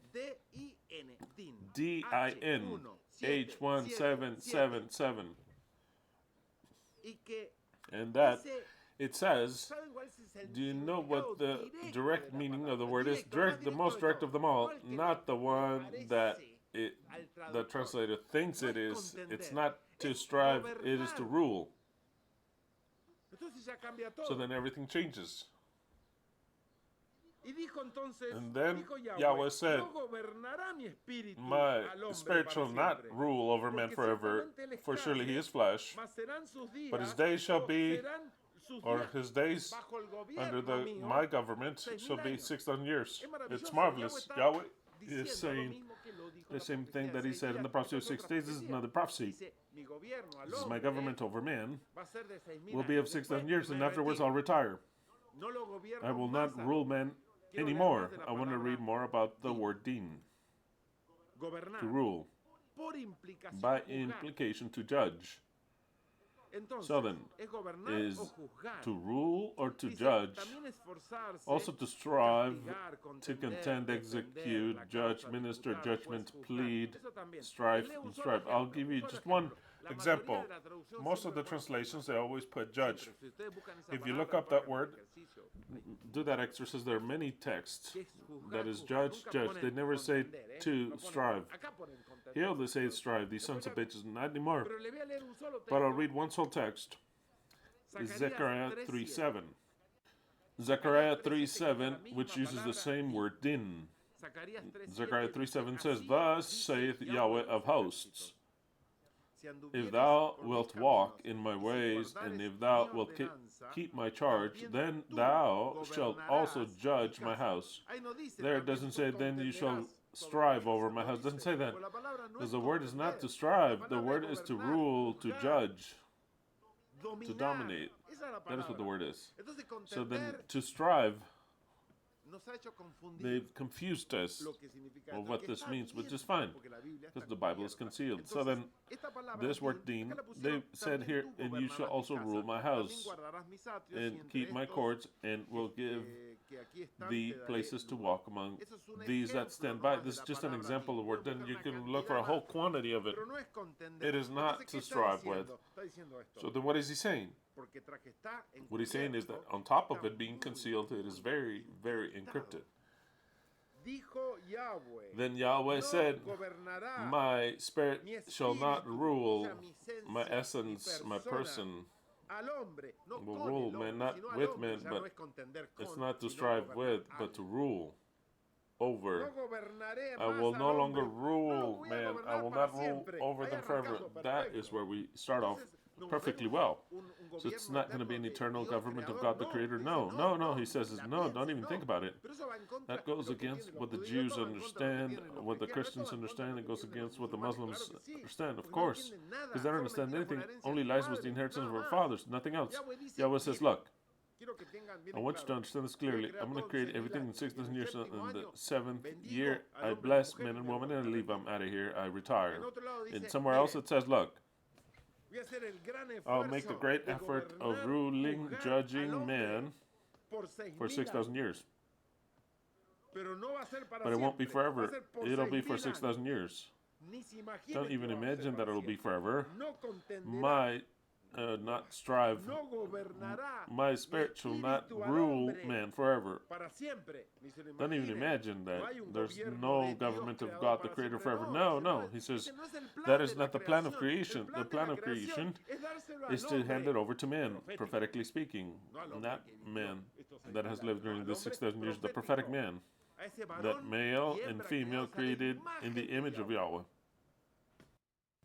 The rest must be an image of something else.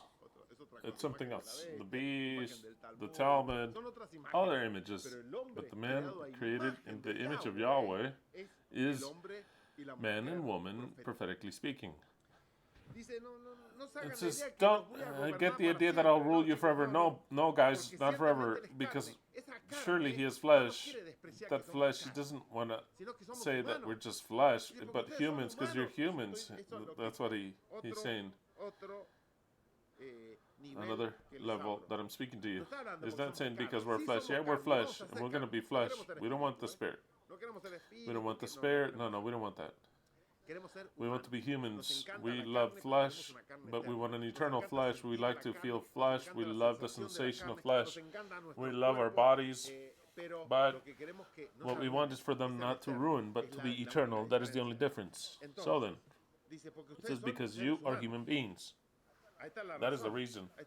That is the reason, but it's concealed. It says, I'm not going to rule you forever, boys. You're humans. I'm a different category of being. I'm a different God to you. I, as a human being, I was just here for 30 years and left. And I'll rule you for 6,000 years only. Not forever. You're humans. The days of my government shall be 6,000. That's it, it's over 6,000. And with 6,000, we enter into the Shabbat. Perfect. Magnificent. You have prophecy opened in an incredible manner. When I started to study this, I said, well, how did I not see this before? Well, I didn't have to see it. I would not have understood this before I was looking for an eternal government of Yahweh. I mean, of course, last time I read this, I told you, and my mind and yours was that we wanted Yahweh to come and rule for us, over us forever. How would I understand this? How would I understand this? How? The real version says, and Yahweh said, my spirit shall not rule you guys forever. No, not forever. Don't have that idea because you're human beings. I'm something else. I will rule you for what I predicted, and it's a part of creation for 6,000 years. And afterwards I leave. I retire. I retire. When does Yahweh retire? After 6,000 years. Magnificent. Absolutely. The government over man shall not be eternal. You're human beings. It shall last only 6,000 years. That is the magnificent text. Translation, the eternal truth without a cover. My government, Yahweh says, upon men shall not be eternal. You are humans. It'll last only 6,000 years. That's it. It's over. Perfect. Spectacular.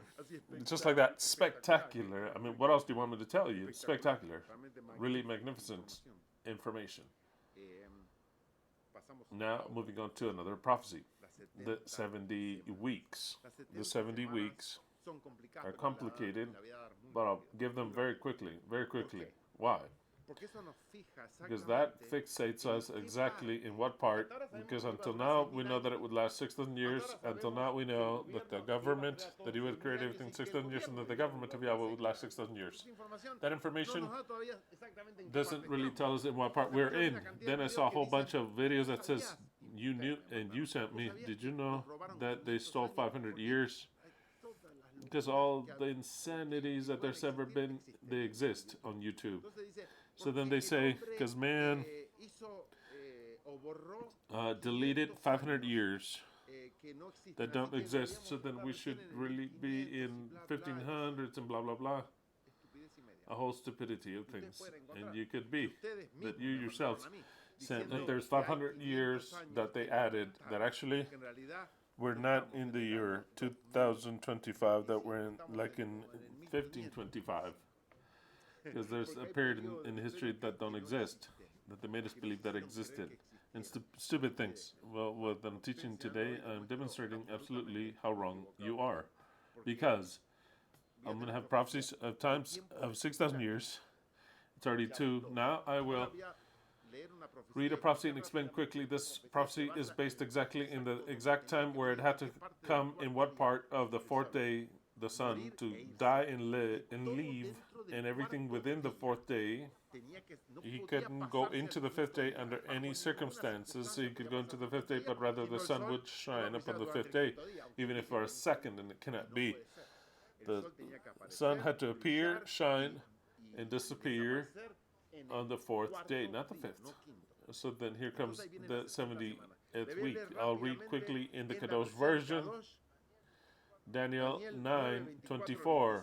70 weeks are determined upon thy people and upon thy Kadosh, upon thy holy city, to finish the transgression and to make end of sins. Actually, it says end of sins in Spanish. It's to seal and to make reconciliation for iniquity and to bring everlasting righteousness and to seal up the vision and prophecy and to anoint the most holy day. It's more than clear. The prophecy would say, I will come to make atonement for sin. It was, their atonement was made. It was generated by the laws of Yahweh. When He dies, the laws no longer exist, and sin is atoned, period. So then, the giver of the law had to die. No one else, not the son of the giver of the law, not an angel. The one that gave the law had to die. If the one that gave the law dies, so then already, there's no more laws. It's like Paul says, if a woman is married, even if she separates, she'll still be under the commandment of her husband. She cannot remarry. Now, if her husband dies, she is free. to marry with whomever she wants, because the law of the husband upon the wife by dying is no longer exists. So then, when the Creator came and died, he died with all his laws. Now I'm not speaking about the Torah, or else the ones that would be doomed be just the people of Israel, not the rest. No, I'm saying what he said, that Adam and Eve were sinners. He said, you are sinners. You have made sins. All those accusations from the first time, that is what he came to delete. So there's no more accusations of the Creator, because he died. He died. By dying, he eliminated that law. I'm not talking about the Torah. The Torah, of course, he still eliminated it. But it's not, I don't want you to keep in your mind that he came, God came, or Jesus came, or however you want to call him, to die, to eliminate the Torah. The Torah's not the problem. It is the law that made Adam and Eve die. That's the problem, that verily, verily, that the day you eat thereof, you shall die. That law. And then later he said, you're all sinners. And wickedness was left at naught. The whole world forgiven. No one has the weight of the law upon them, upon the living, anybody. I'm not talking about the Torah eliminated. It is by default that it was. I'm talking about the law that gave death to men, because the men would die way before the Torah came, yes or no? So then that law that made men to die, that law had to, the Creator of that law had to die. Along with the Torah and all the stupid things that you understand.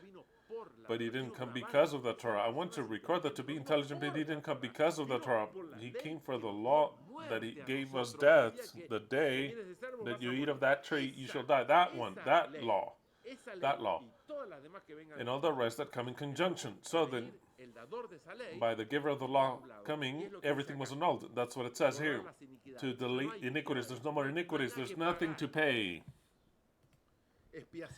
Atonement for iniquity, but of course there's nothing to pay in his too also, okay? Everything. So it says, no, therefore, I don't want to explain this prophecy and what it actually means. I want you to understand that it's the Son of Righteousness that would come to do justice. It is the Son of Righteousness that would come to do justice with us, because unrighteously he punished that, unjustly he killed us. He wanted to annul that. That's it, it's over. Know, therefore, and understand that from the going forth of the commandment to restore and to build Jerusalem unto the Messiah the Prince shall be 7 weeks. In 62 weeks the street shall be built again, and the wall, even the troublous times. All that was fulfilled to the letter, and I cannot explain it to you now. And after 62 weeks shall the Mashiach be cut off, but not for himself. And the people of the prince that shall come shall destroy the city and the sanctuary. And the end therefore shall be with a flood unto the end of the war. Desolations are determined. He shall confirm the covenant with many for 1 week. Okay, that week is the last one, where all the stupid Christians are confused about. I can't use any other word because they really are stupid. It says 69 were fulfilled for Israel, and they separated one after 2,000 years of difference. They separate one to say, in this last week, it is the one for us, the Christians. Such stupid shit. I mean, completely insane. How they say that the prophecies are fulfilled. No, actually it's not for the Christians, it's for the whole world. These prophecies are starting with Jerusalem. So then in Jerusalem, the prophecy says it is 70 weeks of years, 70 weeks of years. So then it's 490 years. This prophecy begins in the year 457 with the decree of Artaxerxes to rebuild Jerusalem. It comes here, and I placed it, give or take, so you understand. In this graphic, this is the cross where Yahweh died. In the year 31, it was not in 30, or they told you it was in 31st year. A decree is issued to re-edify Jerusalem. The rest, I will not explain it to you, how the 62 weeks and all the rest. What I care about is the last week. The last week says, he shall confirm the covenant with many for 1 week, the last week. And in the midst of the week he shall cause the sacrifice and the oblation to cease.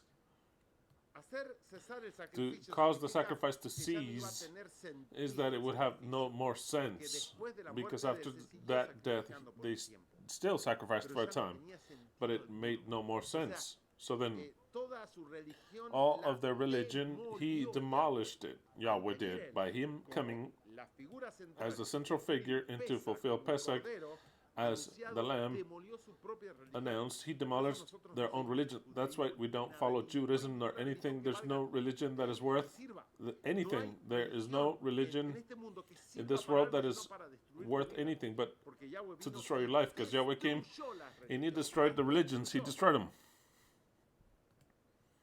So then, in the last week, it says that halfway through the week, he would cause the sacrifice to cease. In other words, to end their religion.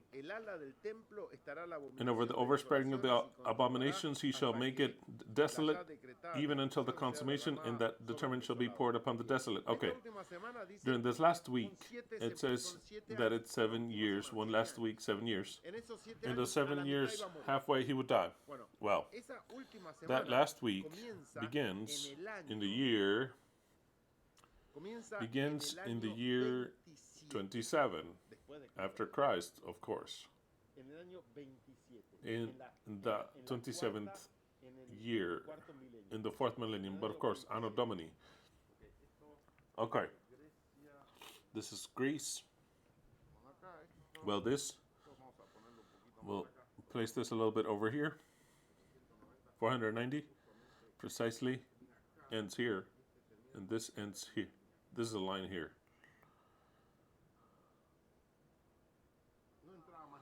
Nothing fitted anymore there. It was too difficult. It was difficult. The construction of this was. The construction was difficult. Very well.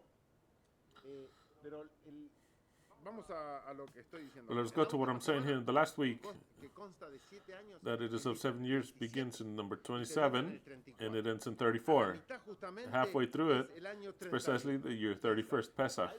That is when Yahweh dies, in the form of Yeshua. That is when Yahweh dies. When Yahweh dies, he does away with sacrifice. He ends. That is why there is an earthquake.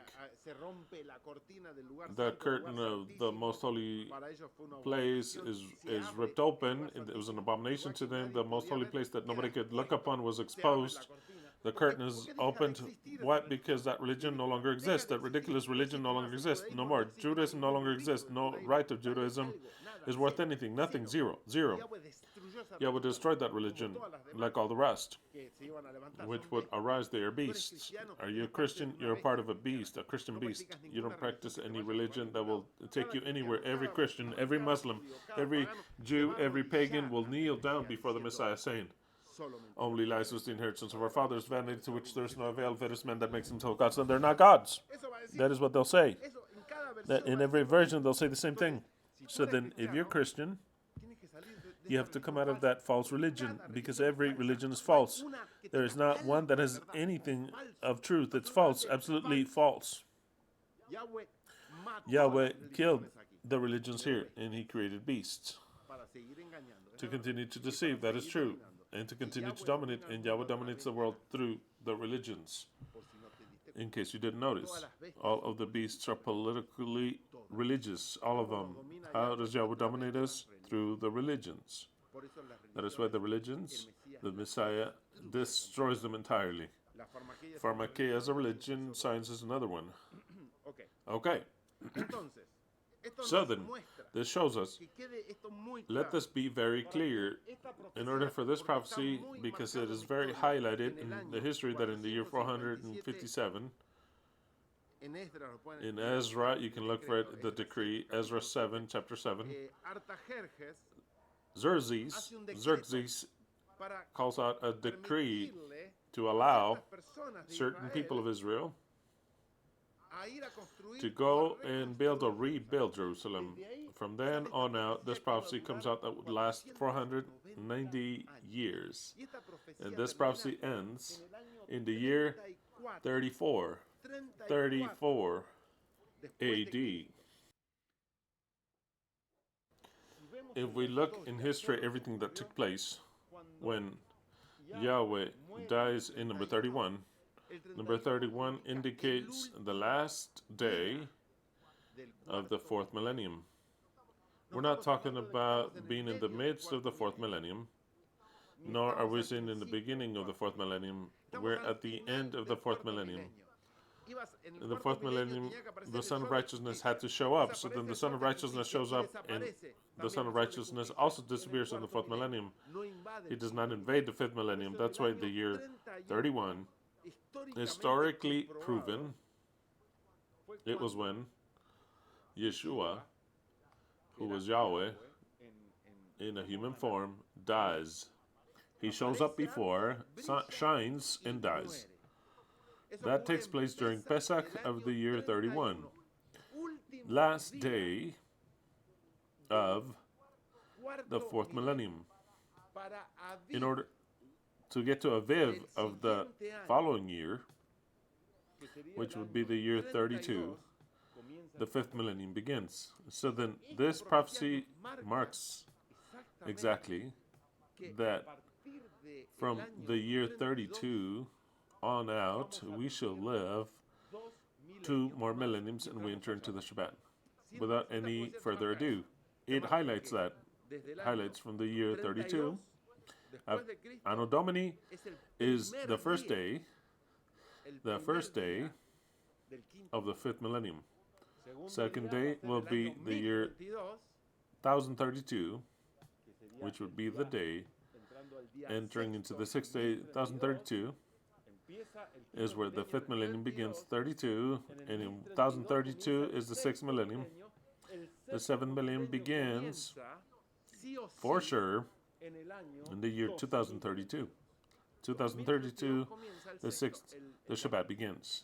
The Shabbat begins. There is no possibility that the Shabbat does not begin because the Son of Righteousness highlighted it. We could be lost here saying, hey, they're telling us that we're in 2032.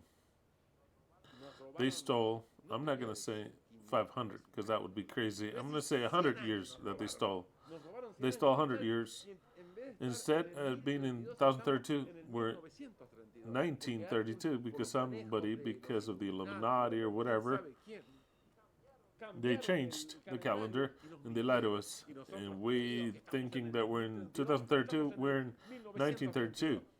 So then 100 more years would be left for the Shabbat to be fulfilled. Do you understand what I'm saying? Because this prophecy, 32, the fifth millennium begins for sure. Now, if they lie to us and they took years here, we're fucked, yes or no? Extremely fucked. Right, if I calculate that no years were stolen, then we're fine. There's a reason why Yahweh gave us another prophecy that destroy the taking away of years, because you, and you know who you are, sent me videos saying, Christian, we're wrong, they stole years.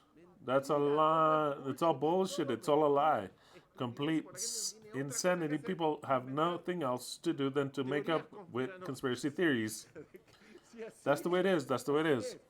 So then, it could worry me if they stole years, and to speak so much and we have 100 years left, none of us will exist.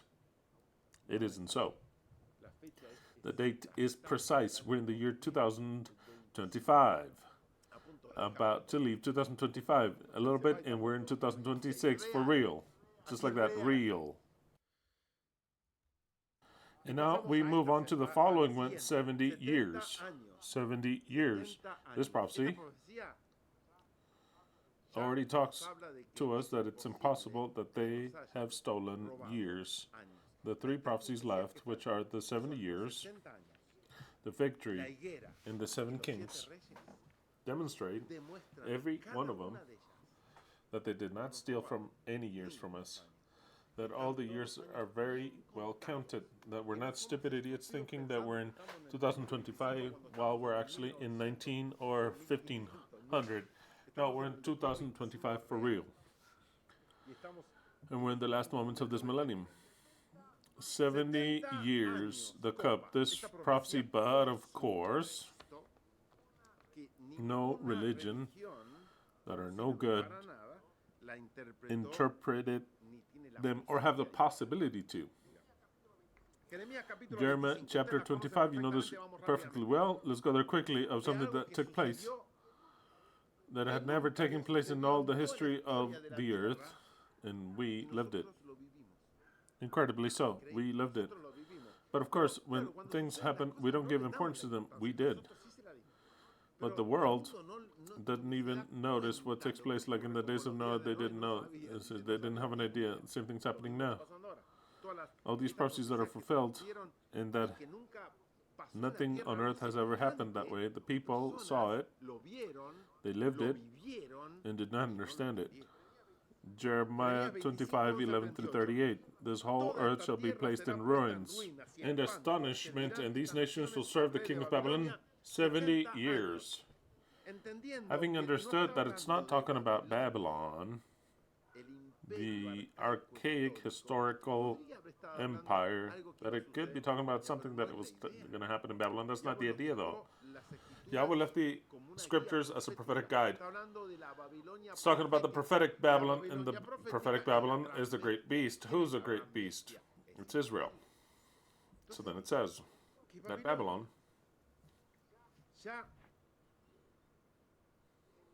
already in the land of Babylon, already established as Babylon, not simply as a beast, but as a beast with a physical place, that a judgment will come after 70 years, says, this whole land shall be left in desolation and astonishment. I don't want you to take the words literally. It'll be all placed in the land of terror. And these nations will serve the king of Babylon 70 years. And it shall come to pass, when 70 years are accomplished, that I will punish the king of Babylon and that nation for their wickedness, Yahweh saith, in the land of the Chaldeans, and will make it perpetual desolations. And I will bring upon that land all my words which I have pronounced against it, even all that is written in this book, which Jeremiah hath prophesied against all nations. So then it's a prophecy that is not against Babylon. Babylon is a representation with a prophetic time clock, but it's against Babylon, against all the nations, and it'll say so. But the 70 years are 70 literal years, and it says that precisely he will punish the entire world after Babylon has accomplished 70 years afterwards. For many nations and great kings shall serve themselves of them also. It's all the nations, that is.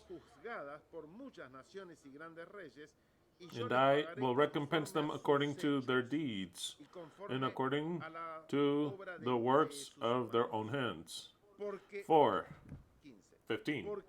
For thus saith Yahweh, God of Israel, take the wine cup of this fury at my hand, and cause all the nations to whom I send thee to drink it, which are, and we shall read them, they're all of them, and the ones that cannot mention because they didn't exist.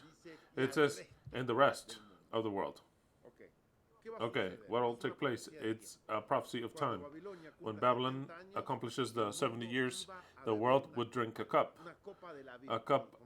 of the vine, as I call it, and vine in Spanish is vid, just like what we saw, the cup of the vine, or vid, unto the world.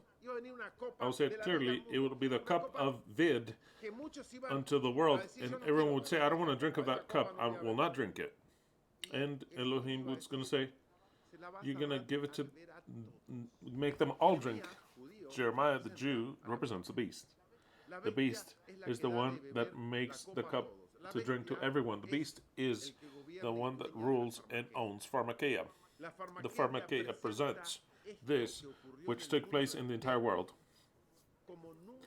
as it had never taken place before. I want you to understand you've lived this, and now you don't appreciate it. It upsets me. You forgot that in the year 2020, the world was paralyzed, shut in. They shut us in. They took away the possibility to work. I'm speaking for everyone else, of going to the church. I wouldn't go to churches, of going to the church. They closed down the businesses. They shut us in the houses. There were places that were tremendous. It didn't affect me so much, but some people were really doing it really bad in the entire world, like the world has never lived anything like that. It has never been seen any time in the history. Sometimes we say, yeah, that happened. No, it was tremendous. Millions died of fear. And they said, this guy died of this guy died of that. The whole world drank the cup. What does it mean to drink the cup? To believe it. I didn't drink it for a moment. None of you drank it because we didn't believe it. To drink the cup is to believe it. To take this, I take it, and yeah, I take and I drank the lie like I bought it. I want you to understand something. Babylon represents Israel. Israel was born and became independent in the year 1448. Plus, and now here we're in the fig tree. Did I place it somewhere over here? Well, give or take here, in Israel. Plus 70, 1948 plus 70, we get to the year mathematically impossible of changing it, 2018. And in the year 2018, Israel fulfilled 70 years up until today. I remember the celebration because I saw it all. 70 years Israel accomplished in the year 2018. And what came the following year? Something which was called 2019.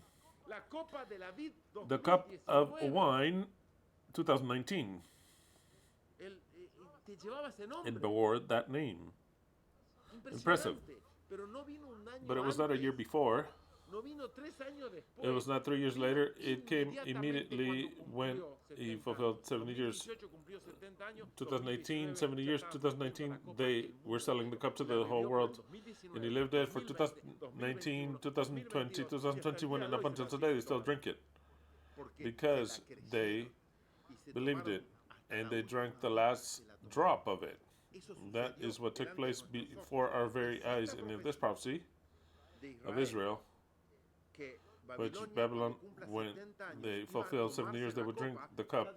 It already destroys. It destroys any taking away of years here, because Israel was born in 48, and the cup was drunk 70 years later in the year 2018. There is where the cup comes. That destroys, along with all the other ones that I will present, any possibility of the taking away of years. The first one that it destroys that. There's no taking away of years. We're perfectly into the calendar that we're in. 15. For thus saith Yahweh God of Israel unto me, take the wine cup of this fury at my hand, and cause all the nations to whom I send thee to drink it, and they shall drink and be moved and be mad. That is what happened. Because this is symbolic. They will tremble of fear and grow mad because people were going insane. They wouldn't visit each other. They would cover their faces up until today, and people are still afraid of what took place. They grow mad. They would not visit each other. They would not go out to work. They lost the businesses. You don't know. And they started to take products, to poke themselves with products, thinking that the protection came from them. They would grow mad because of the sword that I will send among them. And the sword is death. Then I took, here it is, Jeremiah, representant of the beast, and I drank. And I took the cup of Yahweh's hand. Who sent it? Who sent it? Who designed it? Yahweh designed it. Don't blame I don't want to pharmakeia. Don't blame them, those idiots. Blame the one that gave the cup to those idiots, and that is Yahweh, who says, it's one of my last works, and I'm already retiring. Boys, I'm about to retire, but I'm fulfilling the prophecy. And I took the cup of the hand of Yahweh, which is the dragon, and I took the cup of Yahweh's hand, and made all the nations to drink unto whom Yahweh had sent me, unto Jerusalem, the cities of Judah, and the kings thereof, and the princes thereof, to make them a desolation and astonishment and hissing and a curse, as it is this day. Pharaoh, the king of Egypt, and his servants, and his princes, and all his people, and all mingled people, and all the kings of the land of Uz, and all the kings of the land of the Philistines, Askelon, Ekron, and the remnant of Ashdod, Edom, Moab, and the children of Ammon, and all the kings of Tyrus, and all the kings of Zidon, and the kings of the isles which are beyond the sea, Dedan, Tema, Buz, and all they that are utmost corners, and all the kings of Arabia, and all the kings of the mingled people that dwell in the desert, all the kings of Zimri, and all the kings of Elam, and all the kings of Medes, and all the kings of the north, far and near, one with another, and all the kings of the world which are upon the face of the earth. He should have just said that, and that's it, it's over. But in order for you to understand, do you think that Jeremiah literally went to every person giving the cup? Do you think that? Do you believe that? No, because it is a symbol. Jeremiah didn't give the cup to anyone. It is a prophecy, but Jeremiah represented Israel. In pharmakeia and chemistry, the owners of the world, the banks that went billionaires, that had the command, Jeremiah, the beast, Israel, have given us that cup to the whole world. Unto everyone in all the kingdoms of the world which are upon the face of the earth. I want you to understand that, because that had not taken place ever, nor did it ever take place, nor will it again take place. That's it, it's over. Once and for all in the world, never again. When Israel didn't think, no, but he's talking about Babylon. When did Israel give Babylon to drink anything, or all the kings of the earth, or the Indians of America anything? No, it never existed. And the Bible tells you that the command is to give all the kings of the world that are upon the face of the earth, all of them. This could only be fulfilled when there was a government in this stage of the world where there is information instantly. It is the only way, or else it'll always take place in one place, just one place. And it happened there, and something happened over from Argentina, didn't find out, and something happened over here, and the black this, the black that, and this plague, and the pink one, and the pink panther. It's all local, always. Something worldwide. That in every TV of the world they would speak about this, and not about something else. And you would turn on the TV here, and in China, and Peru, and Argentina, and Canada, and in anywhere in the world, and in every ranch or palace, and they would speak of this. It never took place. Open your eyes. This prophecy was fulfilled in the year 2018, 19, 20, 21, 22. And the king of Babylon shall drink after them. You will tell them, therefore, thus saith Yahweh of hosts, God of Israel, drink, and be drunken, and spew, and fall, and rise no more, because of the sword which I will send among you. And it shall be, if they refuse to take the cup of thine hand to drink, then thou shalt say unto them, you'll tell them a new reality, all of the new terms. How did they say the new reality? No, it's the new. What did they say? The new. They always said it's the new. They would make us separate. It's the new. I forgot the terms. The new standard? No, the new reality, the new form. The new norm? The new norm, there's a term. There's a term. The new normality. This is the new normality. The new normality.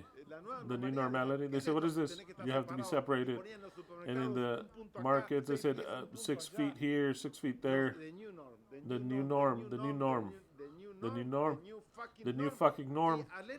With Leslie, they kicked us out from the market because we didn't want to use the mask with our carts full, paint. They said, get out of here. Later, we had to lower our heads and, well, sons of a bitch, okay, we'll wear it a little bit just to do away with this. But it's the new norm.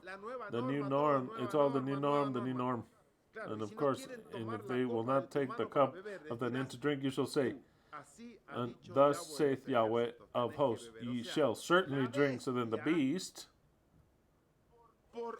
by the command of Yahweh, took out new norms to obligate you to stay at home, to drink certain things. You will drink them, you sons of a bitch. You will drink them, and they would invent and make things up, and everyone that would die, even if they fell from somewhere, it was because of the cup of the wine. It was all because of the cup of wine. Someone got electrocuted, cup of wine. Everyone dying.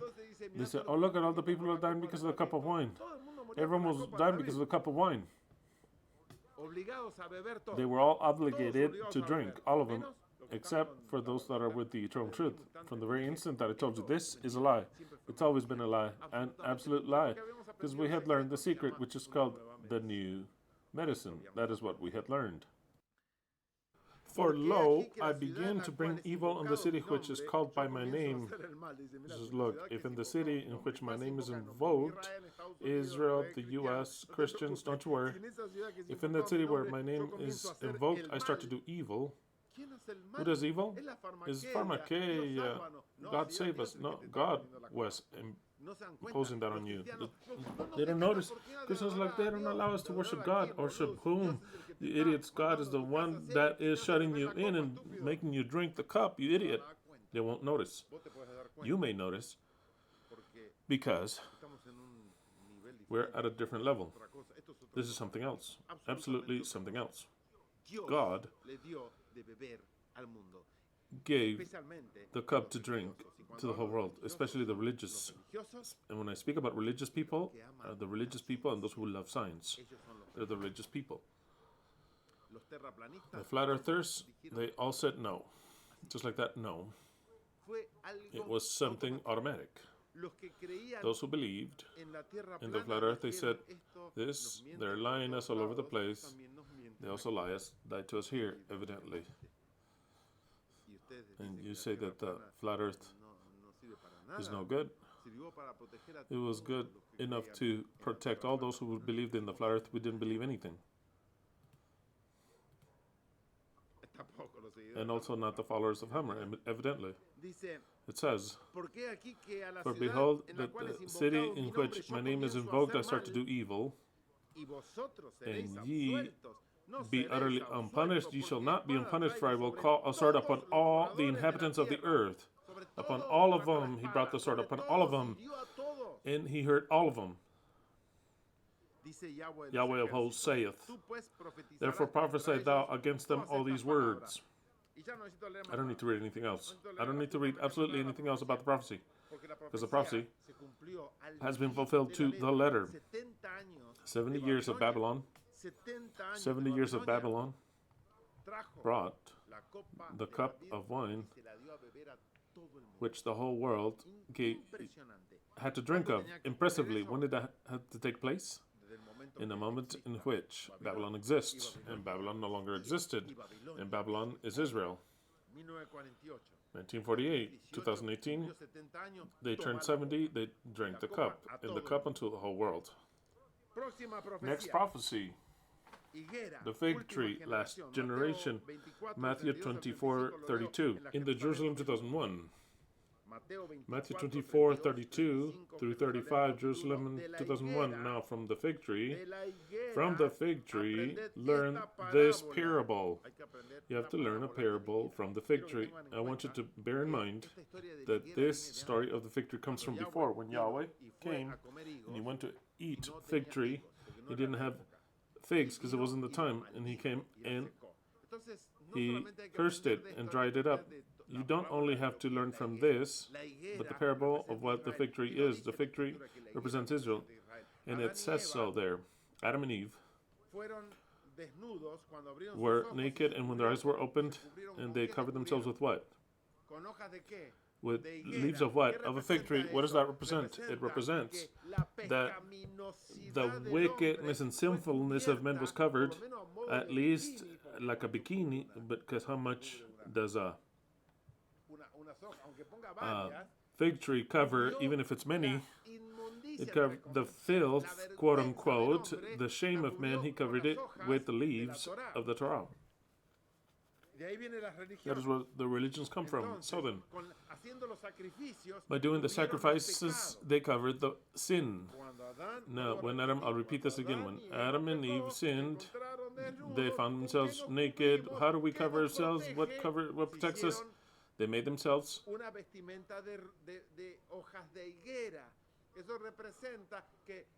fig tree leaf vestments. It indicates that a certain people that would understand that was sinful would cover themselves which is from Israel. Until Yahweh came and says, no. He says, I will give you leather clothing, which means that when Yeshua came, when Jesus came, so then he covered him with his...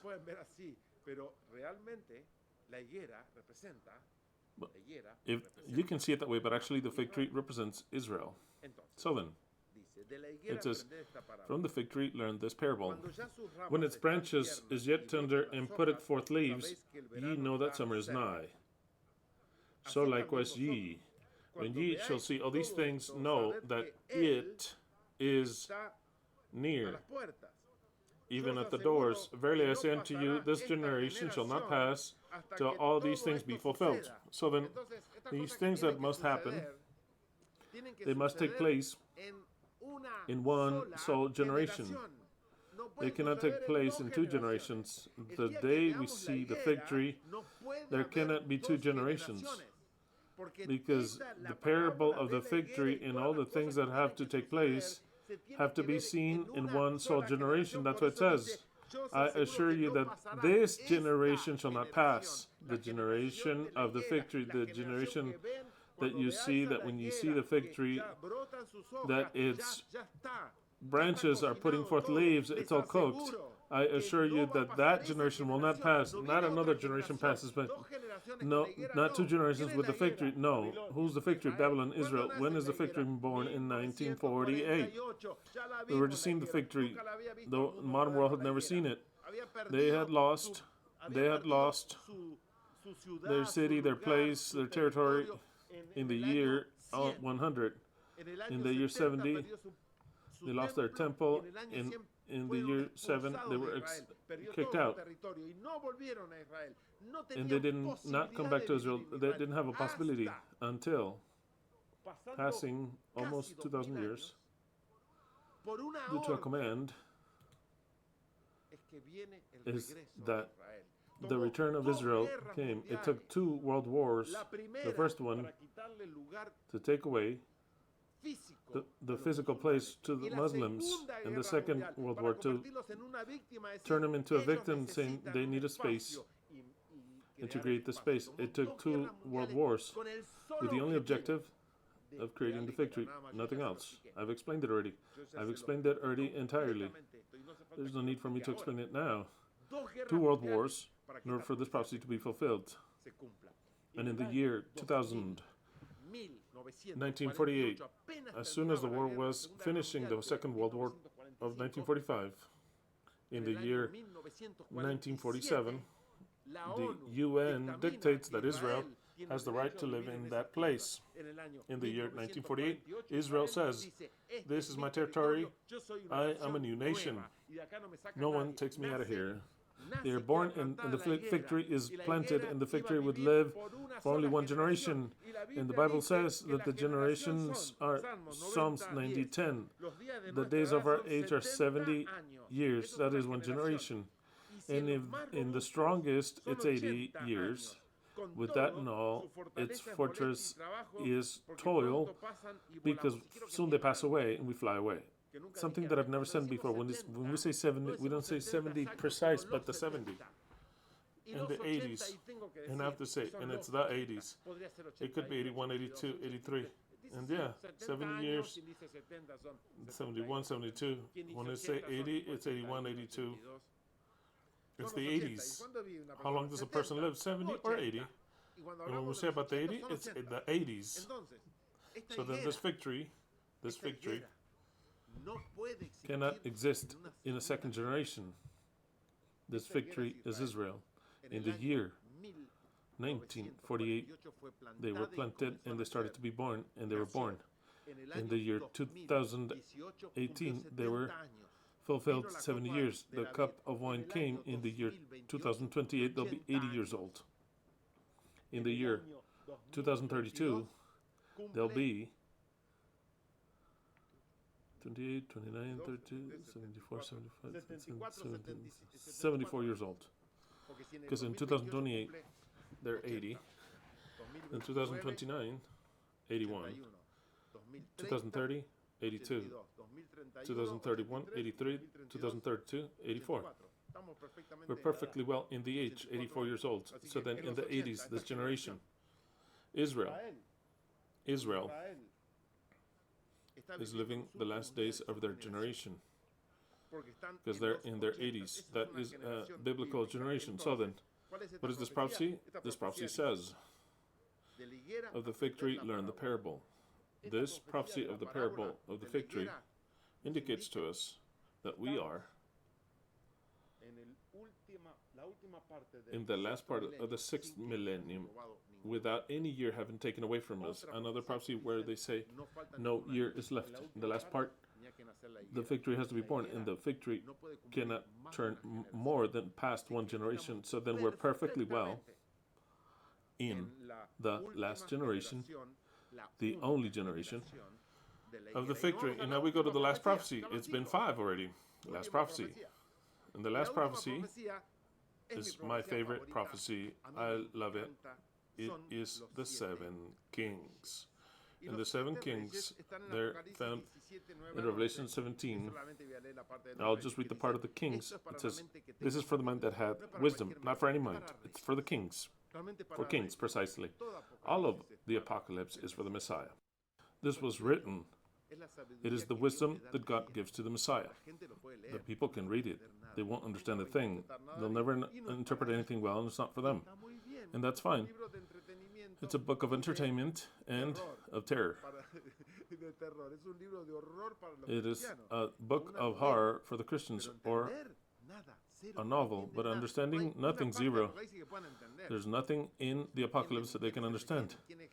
Because if they don't understand who the Messiah is, they don't understand the things, and that's fine, we accept it. Now, this was hyper sealed. This is for the mind that has wisdom, for only the kings. The 7 heads are 7 mountains. Exactly. It represents 7 mountains upon which the woman sitteth. The woman of the 7 hills is not Rome, it's Jerusalem. And that has been known throughout all of the history of Jerusalem before they would call it the city of the 7 hills. So then, in that time, it is very clear, and for the mind that has wisdom, it shows you of what woman and in what space this prophecy will be developed. It'll be developed upon a city that has 7 hills. Those 7 hills are Jerusalem. But of course, it's not just hills, it is 7 kings. Here comes what's marvelous, that no one in the entire world understands. 5 of them have fallen. One is, and the other has yet not come. And when he cometh, it is necessary that he last a brief time. Every one of these words are marvelous because they were fulfilled to the letter. And it has no effect whatsoever if you tell it to people that are not kings. I remember back when Saul explained this prophecies. Do you remember? He explained these in a video, in a podcast of his. Do you remember that? It was a whole chaotic thing. Remember about little Saulinho, right? He explained this. What effect did Saul have in all his public that listened to him? Zero, none. Are there any of those that Saul gave that prophecy to that received the message that are here today? No, not a one. Not one. Because it is for minds that have wisdom, even if you explain it to them, it is for a mind that has wisdom. Not just understanding it, you have to have wisdom, but rather, in other words, understanding it by yourself, but rather that you accept it. Saul gave it, and it was listened to by thousands of people. And no one could care less, because they didn't understand it. They must have said, oh, it's all fine and dandy. But it didn't turn on a sacred fire within. If it turns a sacred fire within, every time I read Revelation 17 and it seems that I become something that is stronger than me within, I think that you too feel something special with this prophecy. This is for the mind that hath wisdom. The 7 heads are 7 mountains upon which the woman sitteth, and its 7 kings. 5 of them have fallen. One is, and the other has not yet come. And when it cometh, it is necessary that it last a brief time. It is a prophecy about the dominion, about a place, a city of 7 hills. This story is the story of Jerusalem. Jerusalem was founded. Jerusalem was founded in the year 1000 by David. That is why they were called the city of David. In the year 1000, in this line, and if we're talking about in the year 1000, we're give or take here in the 4th millennium, at the beginning of the 4th millennium.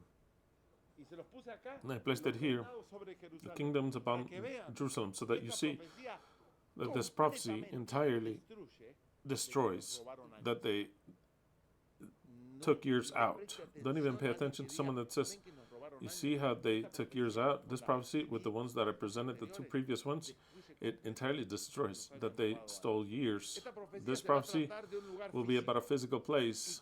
And who dominated that physical place? It's 7 mountains, upon which the woman sitteth, and it is 7 kings.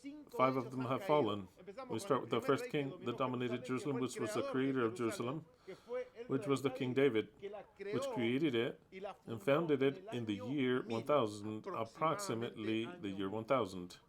And he lasted under the dominion of Israel until a king of Babylon came and he took possession of Jerusalem, and that took place in the year 586 before Christ. 586 before Christ. Babylon takes possession, absolute possession of that strategic place that we're going to call Jerusalem. But it didn't last forever. In the year 539, it lasted approximately a few years, 50 years. In the year 539, Persia comes and takes possession of the place. So then the Medes and the Persians, or directly Persia, takes possession and controls Jerusalem.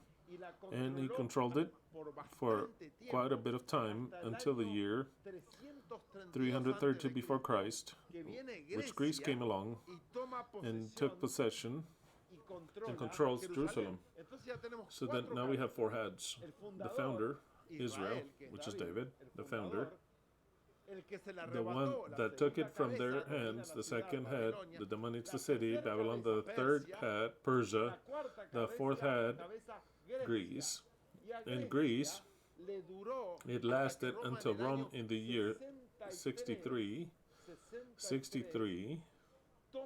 They take possession 63 before Christ. 63 before Christ. Because the Romans were there when Yeshua came, you already know. 63 before Christ, they take possession of the city of Rome. And they claim it to themselves until Rome loses it. In the whole time of when Yahweh came along, it's under the Roman Empire. But of course, they controlled it. They were the owners.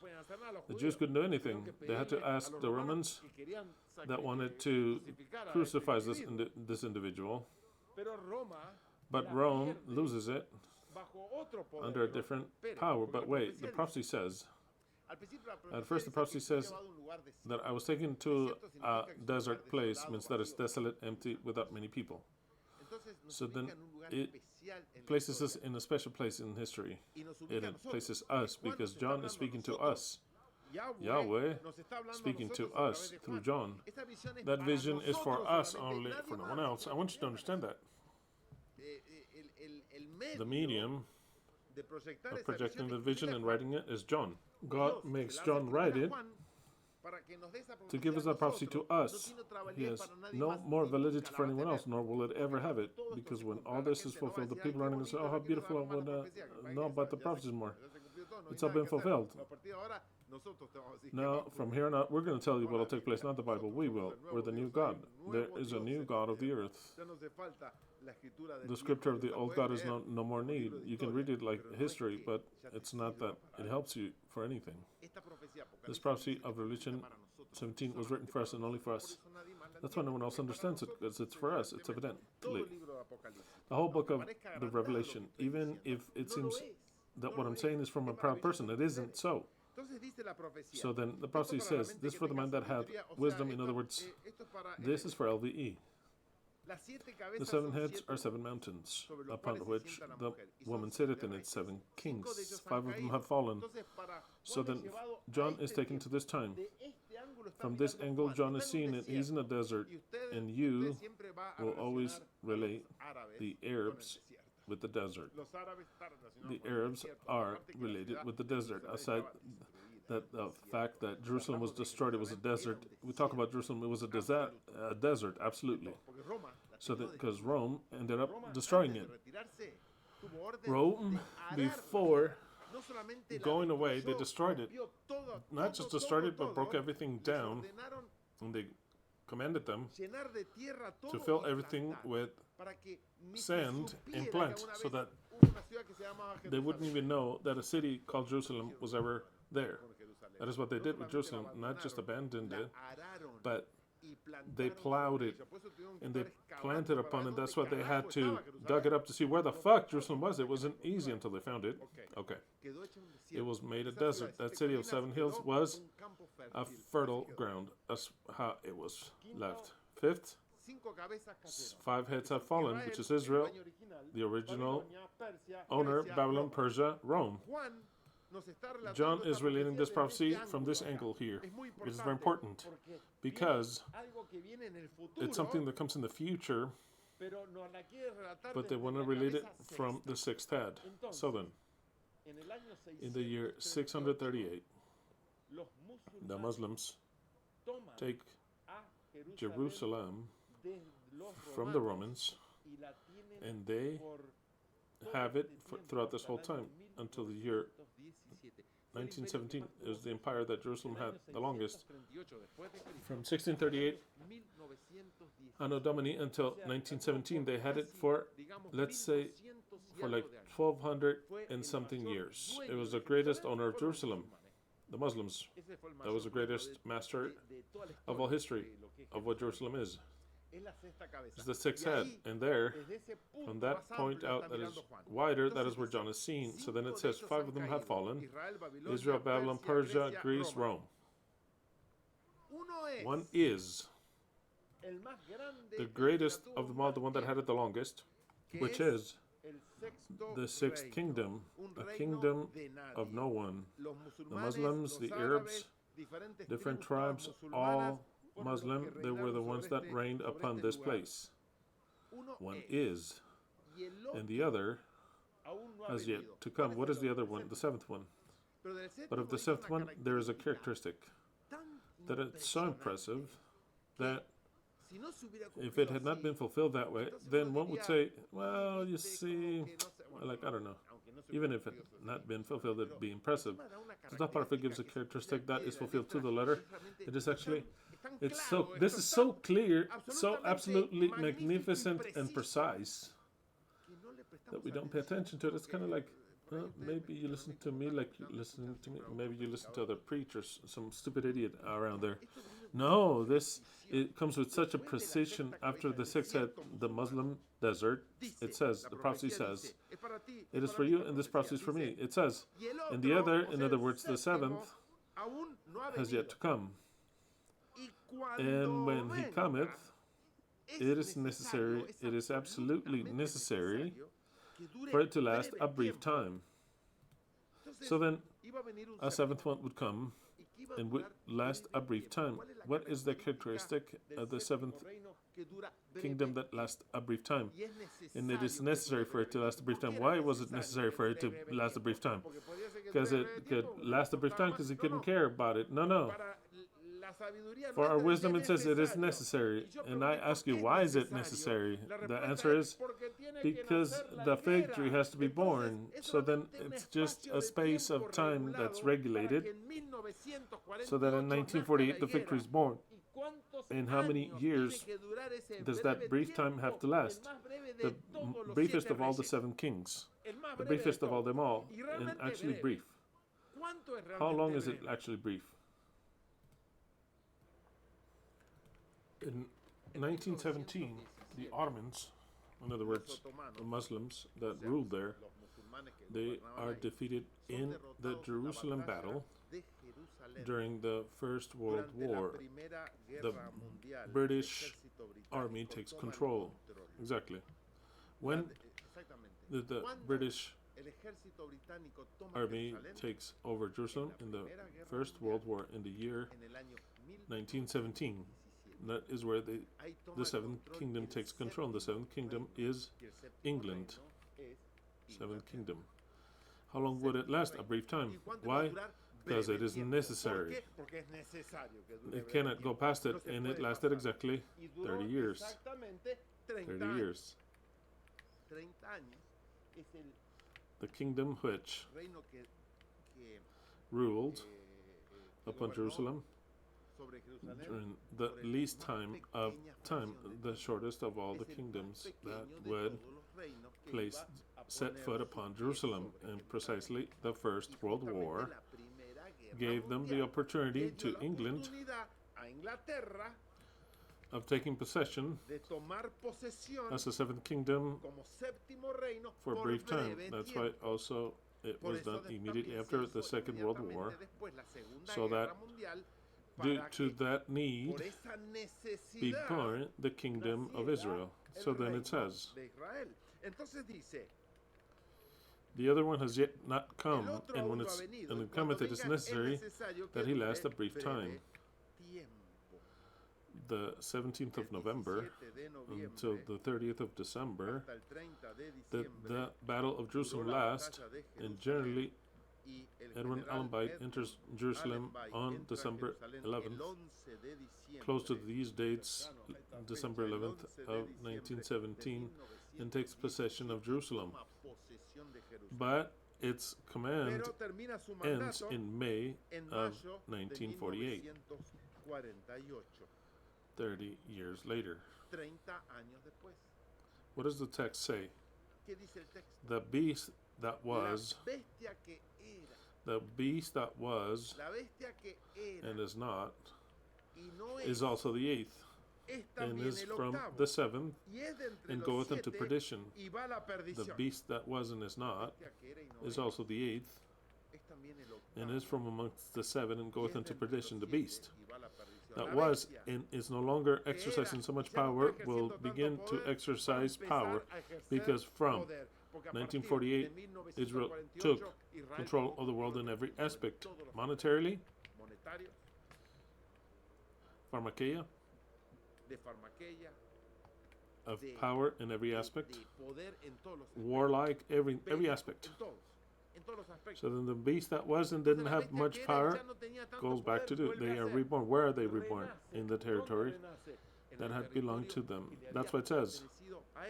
The beast that was and is not is also the 8th, and it's from the 7th. It's not a new beast. It is between England, the Muslims, Rome, Greece, Persia, Babylon, and Israel.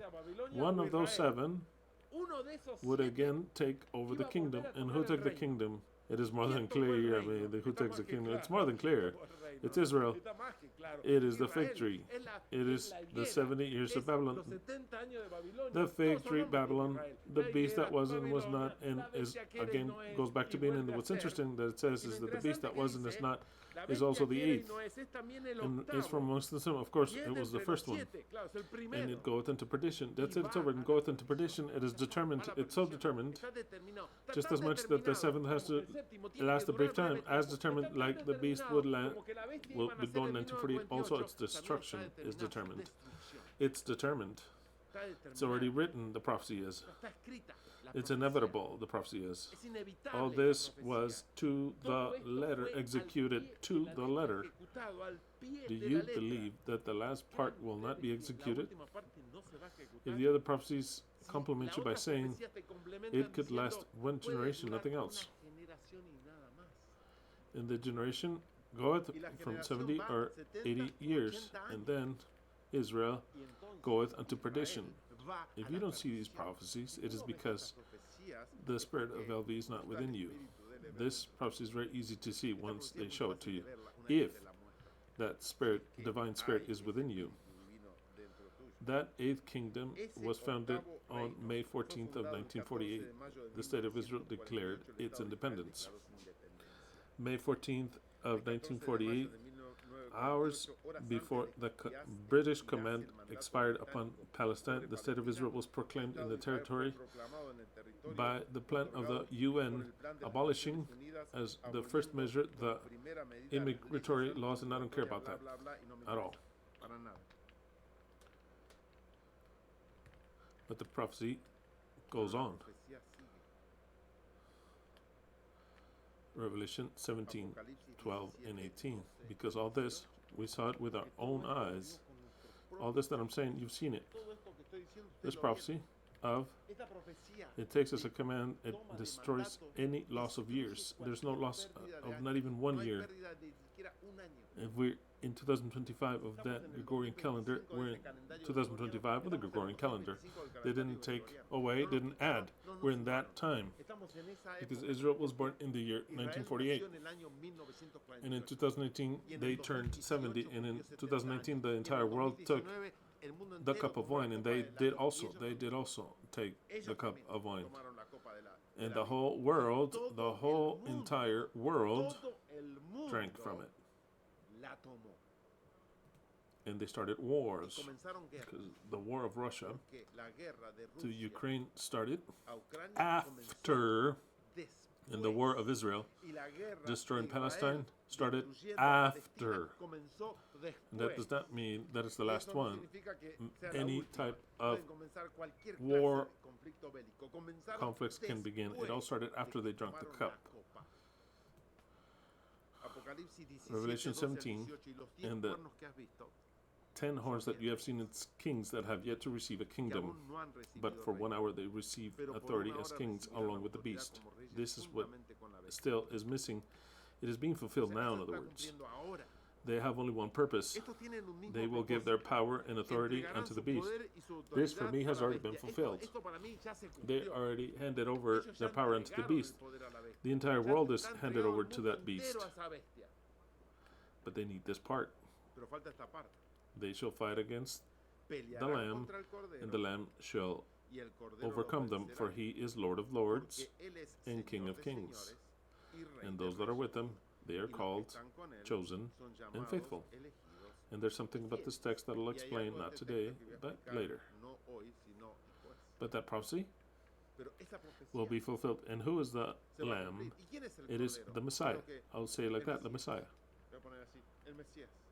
The Messiah has to be present, growing, and willing to fight, so that when this beast is fulfilling their last part of the generations, the Lamb does not come from heaven.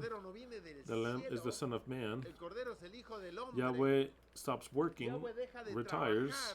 At 6,000 years, this is not going to be ruling you, the humans, forever. I'll rule you for 6,000 years, and then I'll retire because you're humans. And I'll leave it to my son. That's what he says in another prophecy that I won't say now. You know it. I will do everything in 6 days. The 7th day, I'll do the last of it. And I'll rest. I'll retire. I'll retire pleasingly in a good, and not because of retiring by fighting him, but it's because he retires. The title is, when does he retire from ruling the earth? I didn't want to complete it that way. I wanted for you to imagine whatever you want to imagine. But Yahweh retires from ruling after fulfilling 6,000 years, and we're very close. But it will not be prior to 2032. It won't be prior. It won't be 2028 or 29. It won't be. Because The 6,000 years have to be fulfilled. And barely in the 7 million, Yahweh says, I will bless the Shabbat. Because he blesses it from the 7 million, not from the 6 millennium, and he no longer works in the Shabbat. So then we will enter into the Shabbat. We will enter into the Shabbat, and barely then will we receive the blessing of Yahweh. I want that to be very clear. Barely in the Shabbat will we receive this. We don't receive it before. We receive it on the Shabbat. So then, all these prophecies get together in the eternal truth. The eternal truth, I placed here the symbol with the eternity is symbol, is where the Shabbat enters. Yahweh retires from ruling and he hands over the command unto the Messiah, the Son of Man. We'll have to wait patiently to enter into the Shabbat. We cannot hurry up and say at any time before the Shabbat. No, it's not before the Shabbat. It is during the Shabbat. They shall fight against the Lamb, and the Lamb shall overcome them, for he is Lord of lords and King of kings, and those that are with him, they are called, chosen, and faithful. And he also said unto me, the waters that thou hast seen, where the whore sitteth, are nations and tongues. And the 10 horns that you saw upon the beast, they will abhor the beast, and will leave her desolate and naked, and devour her flesh, and burn her with fire. For God has placed in their hearts to execute what he wanted, to go into agreement and give their kingdom unto the beast. All this that has taken place is why? Because God wanted to. Because God places in the hearts of theirs to execute what he wants. So then everything that we have lived, all of the beasts that have ever reigned, it is because he wanted to. It is not because the human wickedness, we went and sold this and that. No, because, or else he could not prophesy anything. Because he would be saying, oh, let's see what he wants to say. Who's going to take this over? No, it isn't so. Everything that happens in this world, he designed it, and he takes it into account. Yahweh does. Why? Because God has placed in their hearts to execute what he wanted. Everything that takes place that's good or evil in your life, it is because he wanted to. The people that die, it is because he wanted to. The governments that rule over us, it is because he wanted to. To go into agreement and give their kingdom unto the beast. Who gives their kingdom unto the beast? Yahweh does. Until the words of Yahweh are fulfilled. That's fundamental. Why does he do all that? So that his prophecies are fulfilled, or else there wouldn't be prophecies. No matter if Yahweh is a being that's all powerful, no one can see the future. What he can do is make for the future and his prophecies to be fulfilled. Nothing else. He cannot look at the future. What he can do is design. I'm going to do this, I'm going to do that. I'm going to do this and that and do that. And then later fulfill it. He does this, he does that, he does this and that. And he says, see, I told you. Oh, yeah, well, you're the writer. You're the writer and executioner, but you make it to be fulfilled. It's not that our wickedness, no. It has nothing to do with that. He makes the things to be fulfilled. And if he caused all this to be done like this, I believe that Yahweh, he's about to retire. Because he says, don't believe that I'm going to rule man for more than 6,000 years. No. Man, you are human beings. I will not rule over you forever. When all of the religions expect an eternal government of Yahweh, Yahweh says, I'm not going to rule you forever. I'm going to rule you for 6,000 years. And I'll tell it to you here, and I'll tell it to you here, and I'll tell it to you how it'll be. And afterwards, what will I do? I will hand over my government, my empire, the entire earth, unto the Son of Man. Who's the Son of Man? It is the man and the woman, the male and female created in the image of Yahweh. That they say, I give this to you. This is yours. I'll leave. I will not rule anymore. I'll retire to do something else. Something else. What are you going to do? Well, what the fuck do you care? What the fuck do you care? I'm still God. I do what I want. And now I hand this over to you, the Son of Man, the man and the female, the male and the female, the image of Yahweh. And you control, adopt, dominate, judge all the animals. Who are the animals? All the rest of this human race. And also multiply, resurrect them all. It is your kingdom. Why? Because God has placed it in their hearts to execute what He wanted, to go into agreement and to give their kingdom into the beast until the words of God are fulfilled. And the woman that thou hast seen is the great city that reigneth upon the kings of the earth. And in 3 hours, I have given you the 6 most astonishing prophecies that indicate to you where we are living today. Because the prophecy says as follows. The question says as follows. The question says as follows, and I'll read it to you again. Let's see if I answered it correctly, or if I took it some time watching videos and this information that is priceless. You cannot find it anywhere. I'm sure you've explained this before, but there are so many videos to be able to know where. I'd like for you to explain to me, or just signal to me, the most important points in which you base yourself to say that the return of the Messiah and this stage of the sea will end in 2032. Well, the Messiah does not return. The Messiah is formed. He does not return, but rather, for the first and only time, He makes His apparition and reigns forever. Why do I base it in 2032? Because I gave you 6 prophecies. 6 days of creation. Yahweh made this earth in this creation in 6 days and rested on the 7th day. He says, I'm not going to rule man forever. I'll rule him for 6,000 years because he's human and I'm something else. Yahweh said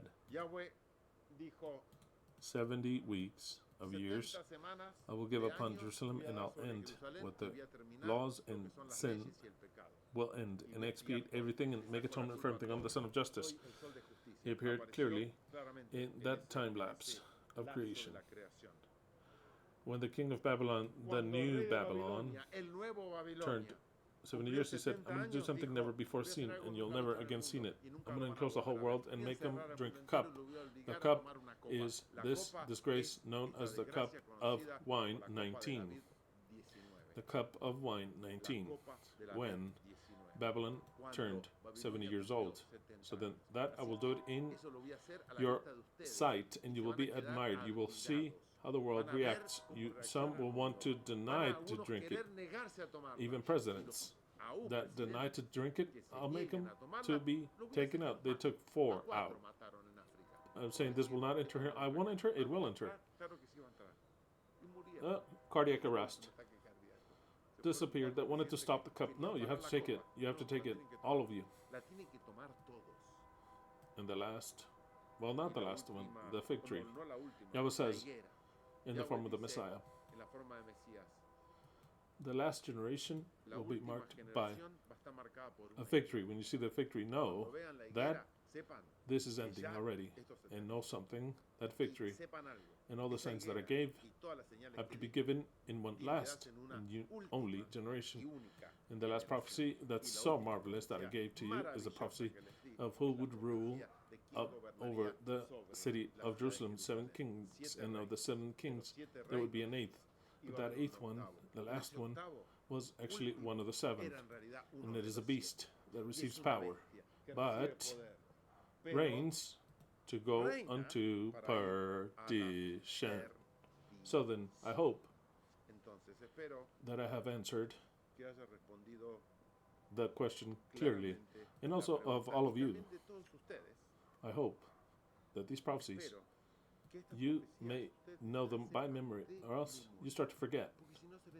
That maybe some things may be fulfilled, or maybe not be fulfilled. That maybe we have a way more time. That maybe it is then misunderstood the prophecy wrong. Well, now I gave you 6 prophecies. Let's see which of the 6 I misunderstood, because the 6 are complemented one over the other. All this conjunction that I gave you of 6 prophecies in this only study is a gift. I wanted to give it to all of you so that it's not as long as I like it, of disintegrating the prophecies and explaining word by word, but actually that you have it clearly, because you know it with a new flavor, that you know it, but we forget.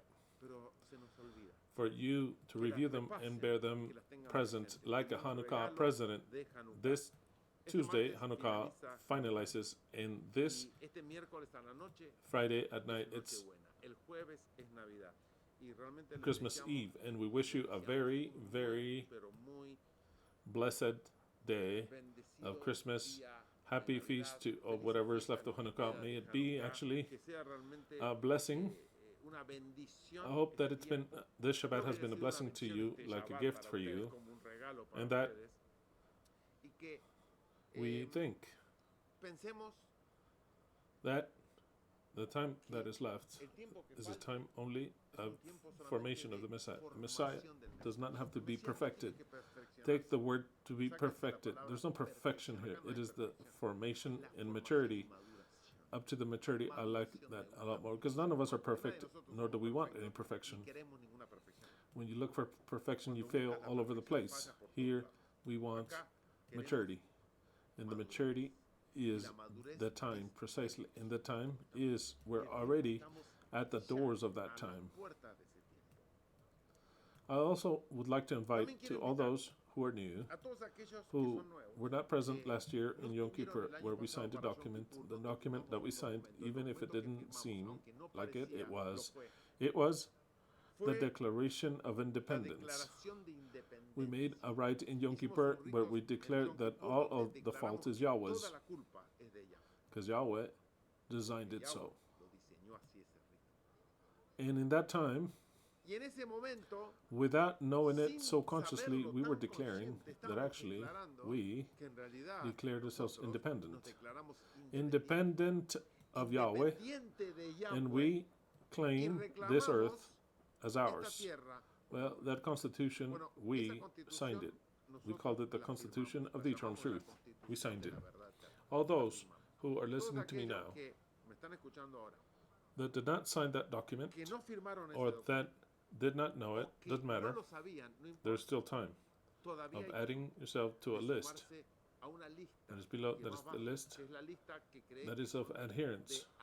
I did it, I created it, so that it's a list of added of those who signed that constitution. So then, if you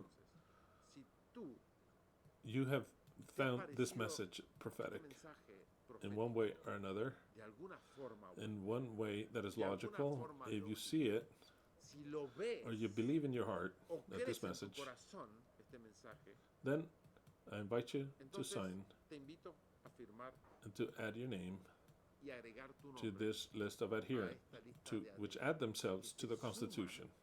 This list of adherents, all you have to do is, below this video or of any video of the Eternal Truth, to write your name, from what country you're from, and that you want to add yourself to the list of adherents of the Constitution of Yom Kippur 2024 with those words. I'll answer you below, and if I understand the message, I'll say add it to the list of adherents. That is my message of confirmation that I added you to the list. So then all those that want to add themselves to this new kingdom, because this is a kingdom. It is the kingdom that comes here in the Shabbat. It is the kingdom that is placed, that stands up and destroys all the rest, but it constitutes all the rest with life, because this kingdom wants the life of everyone, no matter who has reigned. We comprehend that God made them do all those things. They have to learn to act better under other rules, under other conditions, but that all deserve to live, all of them. it tells the male and female fructify and fulfill and fill the earth, judge it, and rule over them all. This is what this new kingdom will do. So then I invite you to be a part of this kingdom, all those that did not sign, that did not have, that did not know. You still have time of adding yourself, and I add to you to the list of adherents of Yom Kippur, where we signed a Declaration of Independence. Psalms 78, 1 through 2. New Living Translation. All my people, hear my teachings. Open your ears unto what I say, because I will speak to you by means of a parable. I will speak to you by means of prophecies. I will teach you hidden lessons of our past. Actually, I wish that all who are actually of the eternal truth, those who feel a different spirit, that these prophecies, you may learn them by memory. By memory, like I know them. I can give you all these prophecies perfectly well in any moment, because of the prophecies that mark my faith. They tell me where I live, at what time I live, and when this ends. This ends in the year, and sometime in the Shabbat, at some point in the Shabbat, it'll happen. Says that now I bless something. Don't think that it'll be before the Shabbat. It'll be after 2032. Tell to you right now. Even if you have some sort of faith before that, no. Don't even say the hope that I'm done. We don't want it to end. We want to continue to exist, whether it's in this condition or the following condition. But like I've told you, we have to continue to prepare ourselves, making an effort to be better, to arrive to be virtuous in whatever that we're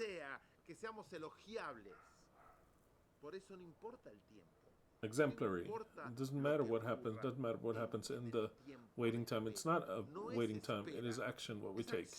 So then, where could we do in many things?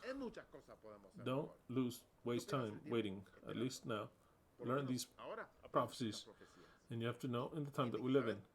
This is absolutely marvelous. Today I won't read the Song of Charlie. I won't do it today. Semper Fi. He was falling asleep over there. He was almost falling asleep. Like I've told you, Schneerson arrived with all of his lineage. We're going to celebrate the birthday of Antonella. Oh, we brought more chickens. You gave me one chicken. 5. I have 6 chickens, the 6 prophecies. 1 for each prophecy that I gave. 6 chickens, 6 chickens. Many thanks, Schneerson, for the chickens. So today Minto gave me 1. Rabbi Schneerson gave me 5, so then 6 chickens. I got 1 chicken for every prophecy that I explained. Something, Leslie. Since they don't give tithes or anything, a chicken at least per prophecy. With eggs too, even better, so then lots of eggs. Lots of eggs, yes. The destiny is written. The end is inevitable. God, the true God, is Argentinian. Let's go, the eternal truth. Let's go, all those who are willing to wait, to be one with us, to do the aguante, to supporting the eternal truth, to have patience, to all those that have the desire of surpassing, to mature, so that when this is fulfilled, actually we are valuable in the new kingdom. For all them, for the eternal truth, a great big applause.